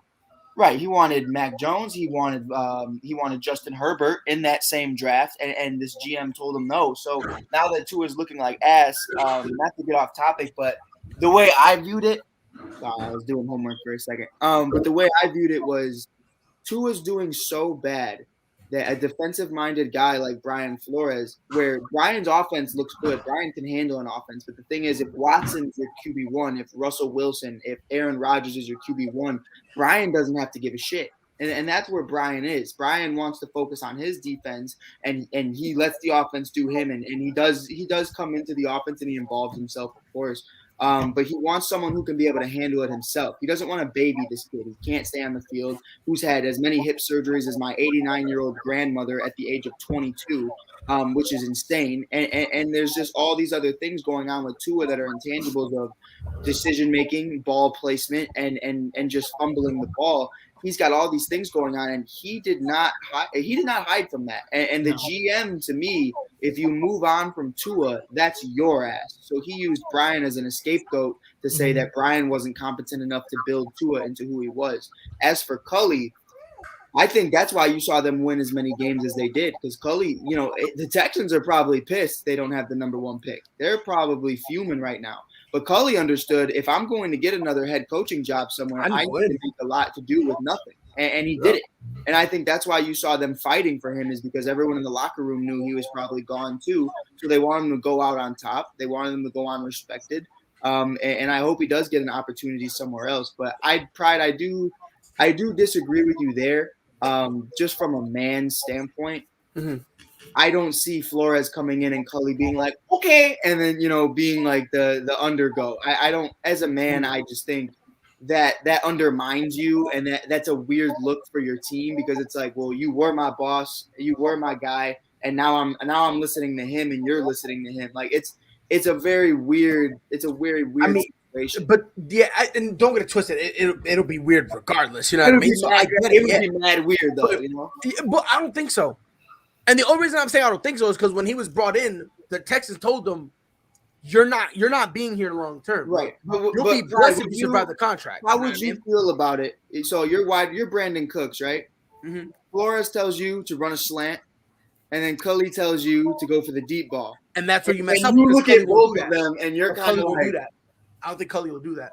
But you know what I mean, though? It's like if there's a disagreement or something, it kind of makes the locker room kind of like, I don't really know who to listen to. And that's why I don't think Cully would stay if Flores came in. That's a possibility. It is a possibility. Right. Where, because, again, we've seen head coaches, beef with their wide receiver, with the offensive coordinator, because the offensive coordinator wants to do one thing. Lovie Smith. So, I mean, you want to get the job of Lovie, that, but the thing is, whoever gets this job needs to understand we're going to be horrible for a while. Right. And we're going to have to build something. Like, this is like another version of Jacksonville. That is my biggest fear, is that Lovie gets the job, because Lovie's already in Texas. And it's one of those things where I'm just I hope he doesn't get it. I think Lovie only because I feel like I don't know, man. I definitely don't want Lovie Smith to get the head coach. I just don't want him as the head coach. That's why I'm hoping they're not going that direction to try to save face and being like, oh, well, we're bringing back Lovie in just because he's a minority. If you're gonna do, I do like the Jim Caldwell thing, though. If they brought Jim Caldwell, I could get on board with that. Fine. Caldwell's fine, but Lovie, to me, and this is coming from a Bears fan, I love that defense, but that cover 2 type defense isn't the game anymore. And doesn't work anymore. Yeah, and he can't stand offensive coordinators, and he can't stick his head away from it, and he gets too involved, and then it's just like, if you're going to do anything to make a move and make a splash, you get Brian Flores, you get Caldwell, you get Eric Bieniemy, you get someone like that to kind of save face for what you're doing right now. But to go Lovie's route, I'm praying. I love Lovie, but I'm praying they don't go Lovie. Let's be fair. I mean, who doesn't love him? Let's be fair. Do you think that Bieniemy not having a job yet? Do you think though is maybe he's just not interviewing well with these guys? I know I don't like that narrative. I don't like, because from what they're saying, it's because that's what's come out though, is that he didn't interview well though. I think it's like a Josh McDaniels situation where Bieniemy might want to be holding on to see if he replaces Andy Reid, similar to with McDaniels that's sticking with New England. Basically, I've been saying when Belichick leaves, it's yours. When Reid leaves, it's yours. I've been saying that for a while. Like, if I'm Eric Bieniemy, I don't leave. Yeah, because why would you leave? Because think about it. He's what, Pride 40s, 50s? He's a relatively young guy. I think he's 50 or 51. For head coaching, Bieniemy's a relatively young guy. And again, Greg, you know this more than us. Andy Reid has said multiple times, like, yo, look, man, I'm not trying to be one of them dudes who coach while having a walker on the sideline. Like, like, you know what I mean? Like, and he feels comfortable that if I step down, Eric Bieniemy is the guy that I want him to kind of, and again, if anyone would know this, it's you, Greg. Yes. He basically already gave Eric Bieniemy his blessing that when I step down, this is yours. Like, you're gonna do it, and it works best for him because think about it, you don't gotta move. You already run the offense, so you know what I mean? Well, the thing is, does Bieniemy want to wait another 4 or 5 years though? That's the thing, because Andy Reid's going to stay at least 4 or 5 more years. Yes. So, I mean, you got to weigh that in too. Does he want to wait that long? I mean, he could potentially leave, take a job for 4 or 5 years, and then when Andy Reid retires, Kansas City can bring him right back in, and then he can leave where he's at and go right back to Kansas City. That way he can get his first job out of the way, get the experience out of the way, and then he doesn't have to wait that 5 years. See, but the problem with that, Dustin, the problem is this. If it is true, like Jay is saying, that he's not interviewing well as a head coach, and he goes and is a head coach somewhere else, and it's bad, he's not going to get that opportunity. Well, no, I agree. But they said last year that he interviewed very well last year. No, right. I'm just saying, though, like, if it fails, he's not going to get that job. Yeah, after he went through his 3 interviews last year, they said that he took his name out of the mix to be a head coach. Like, he interviewed very well, and I think they said he had like 2 offers out of the 3 jobs that he interviewed for, but he took his name out and said he wasn't ready to do that yet. Right. And who was the team that said that was the Minnesota Vikings, who hired Zimmer of all people, who's the biggest douchebag in the league, who doesn't understand how to run a team whatsoever. So to say that Eric doesn't understand what's going on, I don't even think they understand what's going on. I think Jacksonville was one of the 2 teams that actually offered Bieniemy the job last year before they got Meyer, but then Bieniemy said he wasn't ready to leave KC, but from all accounts, it said he interviewed very well with who he interviewed with. And I think that was more of, I'm not ready to go to a dumpster fire. Yeah, pretty much. Right. Yeah. Which I don't blame him whatsoever. So, he might only get one chance, so you want to try to get the best job. Not that chance. That's one. And Chris, that's actually a good point. Eric Bieniemy, let's be fair here. If you go to one place and you have a bad year, You're not more gonna times they don't take into account what you're working with. They go and say, "Oh yeah, he's just an offensive coordinator, and that's all he's really good at." Right. You know what I mean? Like that could be something that he wants to avoid, right? And that's probably why he kind of took his name out. So it's going to be very interesting to see where this goes from here. Last topic I'm going to get into: the Atlanta Hawks traded Cam Reddish to the Knicks, which I thought was the dumbest trade I've ever seen in my entire life. I liked it. I thought it was dumb. I'm talking about from the Hawks' perspective. Oh yeah, that was just dumb. So the Knicks receive Cam Reddish and Solomon Hill, and a 2025 second round pick. That pick will be determined in terms of its placing based on how the Brooklyn Nets perform. And then the Hawks received flat-faced Kevin Knox II. I like Kevin. He's good people. He's good people. But Ronald Jones is a bum. But this dude is good people's. I'm glad I see where your priorities at. Ronald's good people too. But the Knicks, the Hawks also get a first round pick from Charlotte. And it's some stupid stuff. Just I'm reading it now. And it could basically, one of these picks could be one of these, which is, this is how I know this was done. So the 2022 first round pick, and it's a protected 1 through 18. But then it's something about, it could also be a protected 1 through 16 in 2023. A protected, and Dustin, I'm going to need you to fact check this because you're the smart dude here. I need to see if I'm looking at this wrong. It could also be, it could turn into a protected pick in 2024, 1 through 14. And then also still 1 through 14 in 2025. And then it could also become second round picks in 2026 and 2027. Dustin, you're the stat guy. Yeah, I'm pulling it up. I'm pulling it up right now. Pull it up right now because if this is true, this is by far the dumbest thing I've ever read in my entire life. So yeah, the Knicks sent Kevin Knox and a 2022 first round pick to the Hawks for Reddish and Hill and a 2025 second round pick from Brooklyn. Okay. Deal. But it all depends on, I guess, how the teams finish in the standings because obviously that second round pick could. Oh, you know what it is? You know what it is? Okay, so the first round pick, I just figured it out. So the first round pick, it is depending on how Charlotte is. Yep. And then it's also like if they don't have that pick available, then it's like another scenario. Mm-hmm. Where if they don't have it in 2022. Amon, I know you're rubbing your eyes. I know it's wild. I got lost in the sauce when you were reading it all out, man. I was just so confused. I'm delayed, so it's the same thing that the Chicago Bulls recently had when they I forgot who they drafted, but they had like a pick where that was this year when they made their trade for Vucevic, where if the Magic landed in the top or outside the top 8, well then the Bulls would keep their first round pick. But if the Magic got inside the top 7, well then the Magic got the Bulls first round pick. So that's how this. That's how the first and second round pick are working. Bastards. Which, this is okay. NBA trades are the best. Well, no, it's not really NBA trades. It's just stupid trades, right? And this is two stupid organizations who just did a stupid trade, right? So I don't know. I think the Knicks got a big old dub. No, don't get it twisted. The Knicks swindled them. Let's just get it twisted. Right? The Knicks swindled them, right? Let's just be fair. They swindled them, right? But I call them the Knicks stupid because they let the Hawks do something this stupid and they basically took advantage of them. I would too. So it's like, Amon, Cam Reddish reunites with RJ Barrett. Do you think that this would help him for a playoff push? I don't see where it can hurt. Cam Reddish defensively can give you something, and then he also spaces the floor a little bit better than what Kevin Knox does, right? Kevin Knox more inside. Cam is a three-point shooter. I know all Duke fans say, what three-point shooters? Because I don't think he hit a three-pointer while he was at Duke. But he did too. He beat Florida State from half court at the buzzer on the road.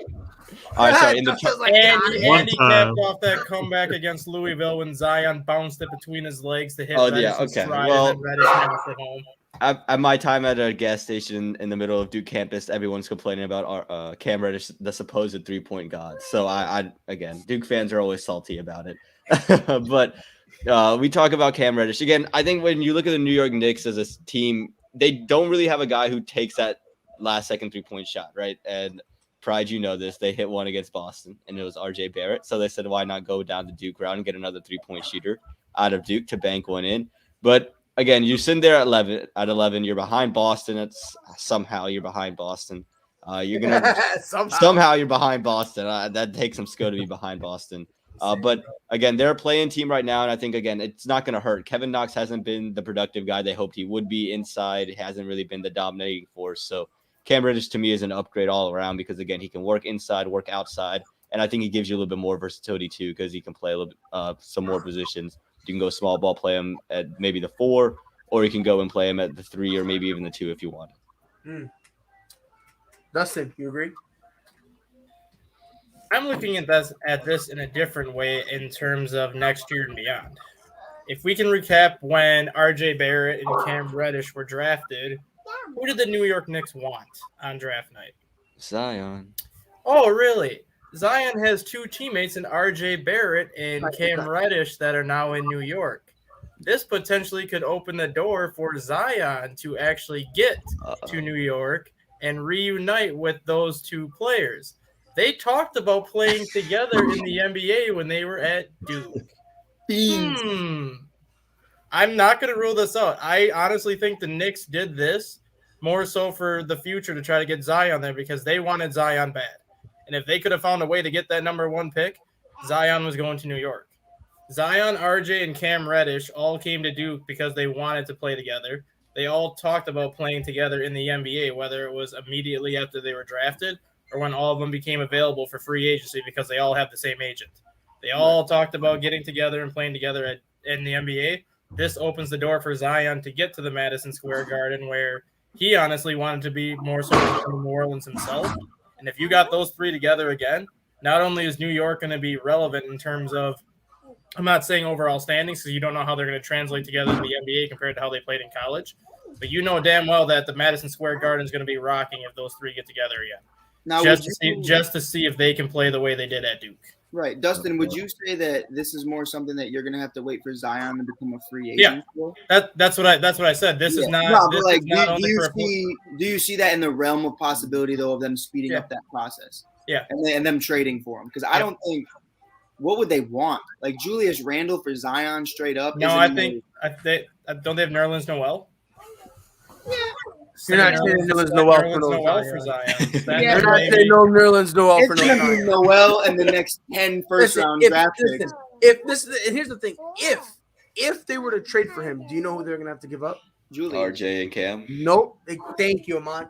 You're gonna have to give up the guys he wants to play with. Right. That's why I'm like, I don't see in any. I think the best way you can do it, if you were to do it this mid-season, is you throw Kemba and Julius at him and picks. Like, there's no way they're just gonna settle for Noel. No, I don't. They're not gonna just settle. They're not gonna settle. But I think this speeds up the process in terms of if the Knicks really want Zion as bad as they did 2 years ago, 3 years ago, they're gonna throw a kitchen sink at somebody to get Zion to come there. Yeah, definitely. Is that boy healthy though? Is I guess the real. I think that's a risk the Knicks are willing to take because they know what he will do in terms of marketing in the Madison Square Garden. And on top of that, it's not like you got to put all the load on him. Yeah. Do you think the Knicks are going to make another move before the trade deadline? They have to. I think. No. I mean, maybe. I mean, as a not like a major move, but they. Yeah, I mean, maybe they're going to try to add something. Yeah, I think you need another big, in all honesty, because I don't think Mitchell Robinson. You need another big. You need another guard. You need another forward. You need another coach. You need another organization. You need a lot. All I know is free Derek, free my boy Pooh, free D Rose. He don't deserve this slander. He do. He shouldn't have signed that deal, and I understand. That's what I'm saying. Yeah, hey, but pride, he got his bag. He got his bag. So I just know at the end of the day, free Derek. Whatever y'all got to do it. Nah, I ain't screaming free Derek now. Free Derek. I ain't screaming free Derek because again, he did it to himself. Yeah. Same thing with that's why I stopped screaming free Damian Lillard. That's why I stopped screaming free Bradley Beal. That's why I said it. That's why I stopped saying it. I'll still say free Bradley. I mean, he didn't sign nothing. Nah, but he could have gotten out. He could have gotten out.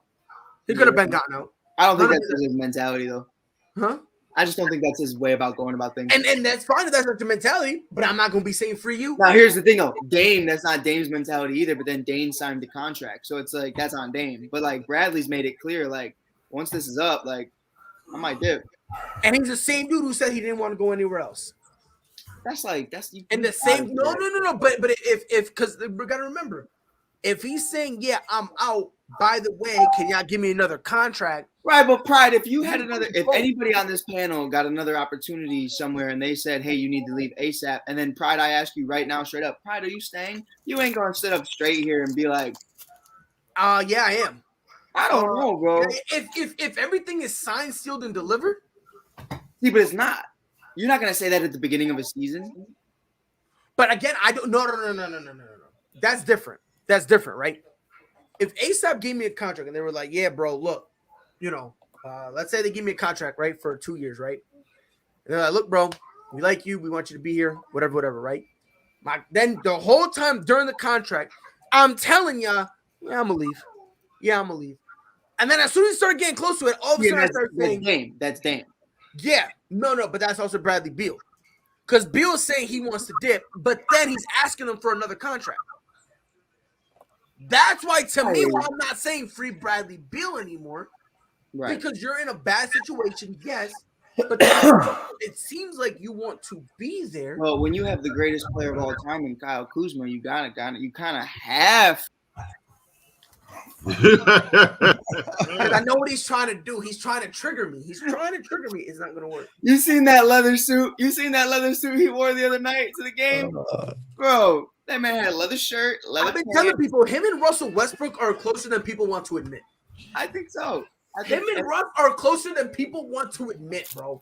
Fashion-wise, bro, they're a couple of cornballs in a cereal box, bro. It's a weird thing, bro. It's very weird. Bro, bro. It's even worse, man. It's even worse. Yeah, the leather hat, the earrings, the leather pants, the shirt. I was like, ugh, get out of my. And then he got the surprise Pikachu face where people don't take him serious. Dude, I was like, dude, get off my screen, bro. Get off my screen. I'm saying, dog.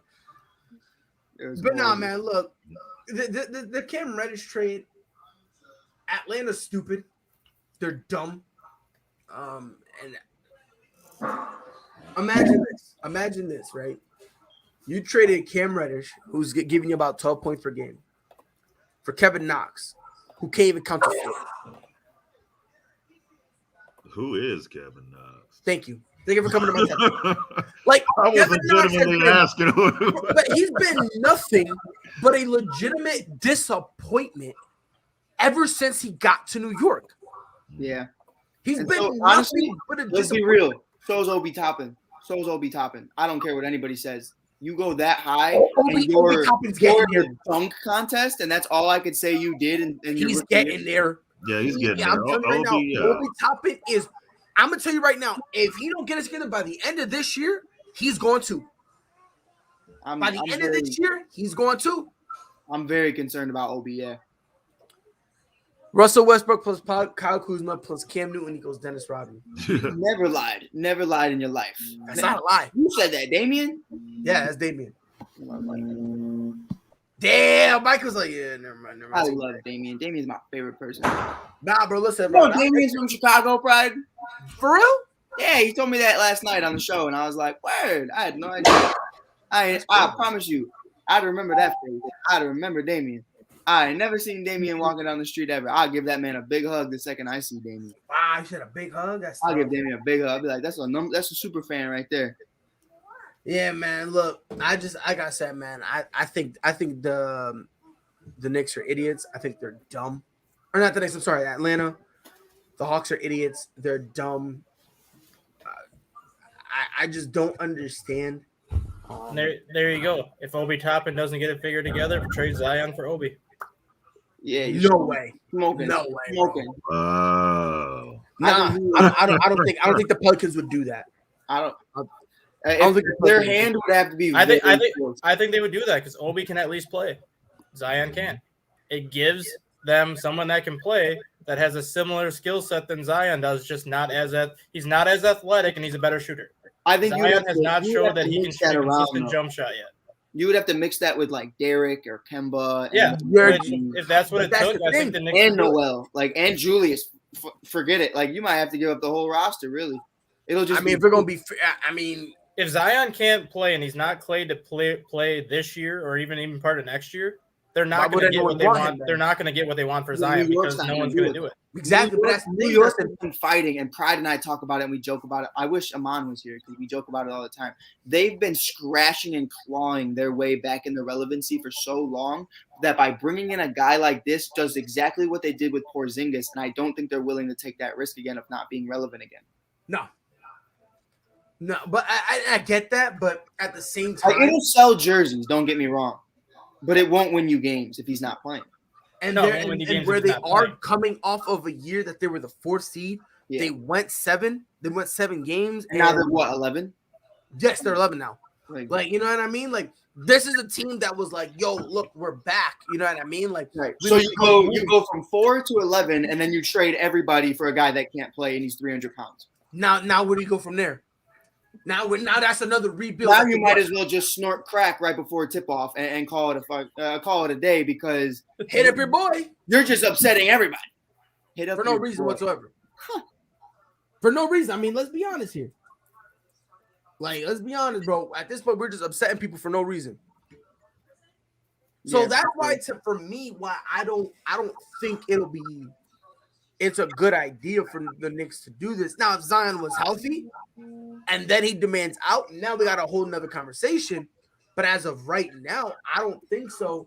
And that's kind of what I see happening after this year, knowing that Reddish and Barrett are there. Even if he doesn't want to be out of New Orleans, I think he's going to say he does to force the Pelicans' hand for a trade. And that pretty much opens the door for the Knicks to do it. Yeah, for sure.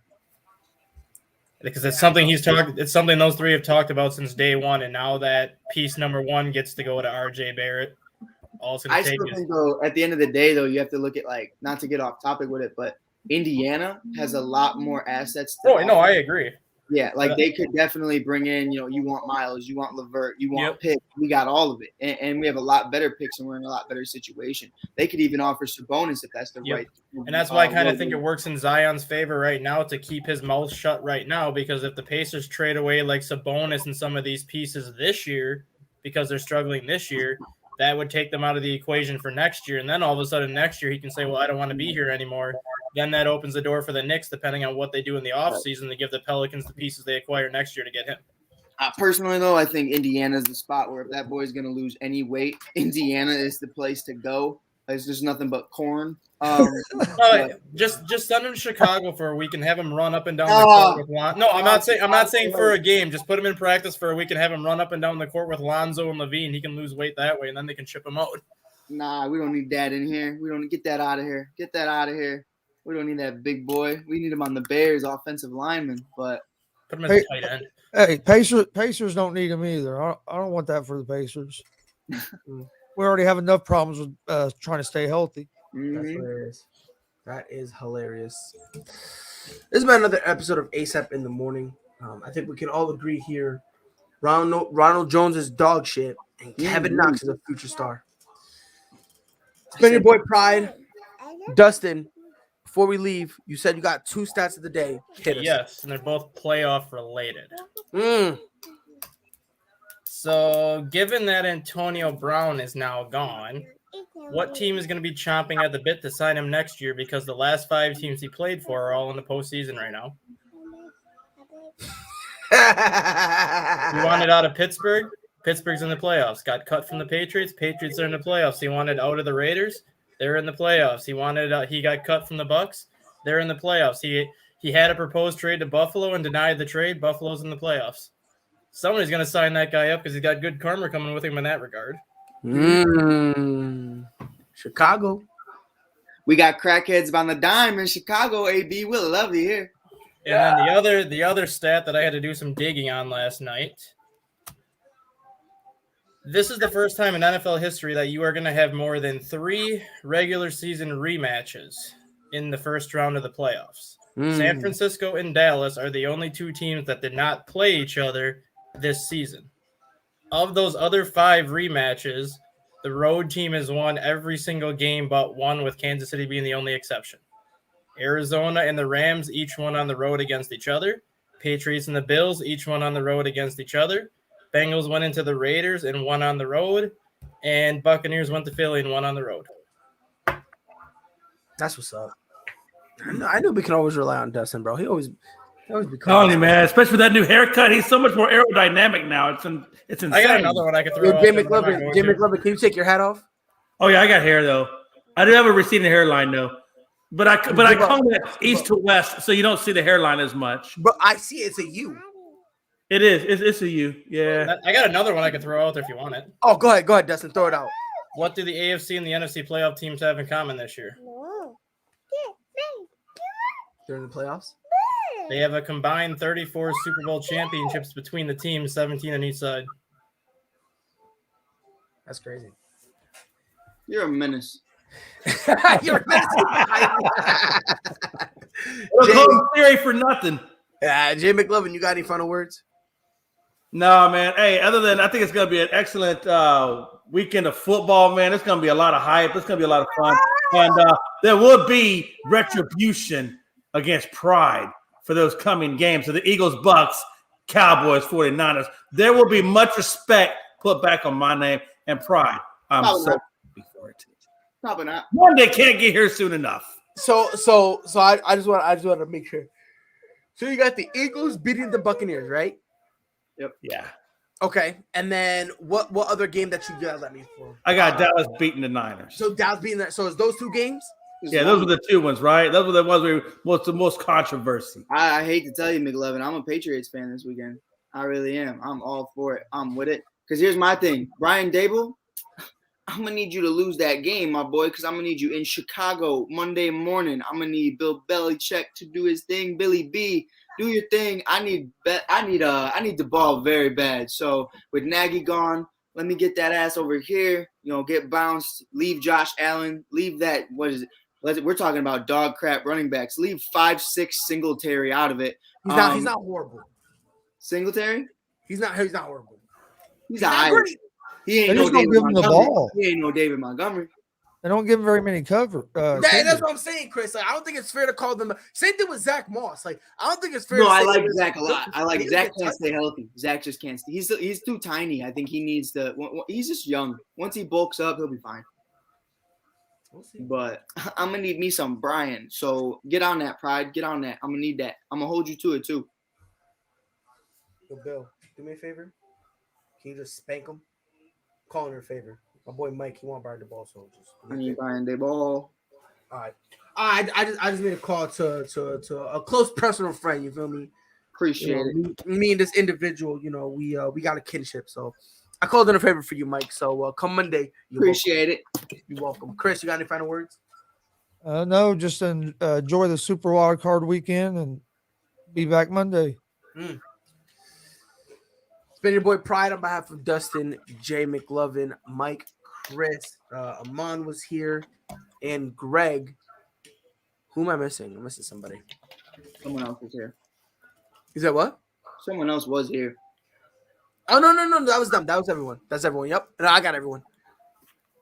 Yeah, maybe he did. I don't know. I'm bugging. I feel like someone else. I told you, Mike is in a 4-minute delay, so you can't go by that. You know what it was? You can't go by that. Listen, this show will end, and he will be in this chat room 4 minutes past the show ending. So it's you know okay. What it was, though? We were talking about Damien, and that's where it messed up because we were talking about Damien. It's okay. I knew there was someone else. Come get it. All right. Well, on behalf of all of us, it's been ASAP in the morning. We'll be back here Monday, 10 Eastern, 9 Central. Until then, y'all know what to do. Be safe. Whole sports all plays. Whole sports all plays. Whole sports all plays. 365, we making up plays. You talking the game, get you to the days. We're high in the court, the dime in the lane. Variety, topics, living the same. All presentation, sports information. In the airways, taking the nation. All sport, all plays, like working your faces. Grace at the field, so tie the laces. sports on plays.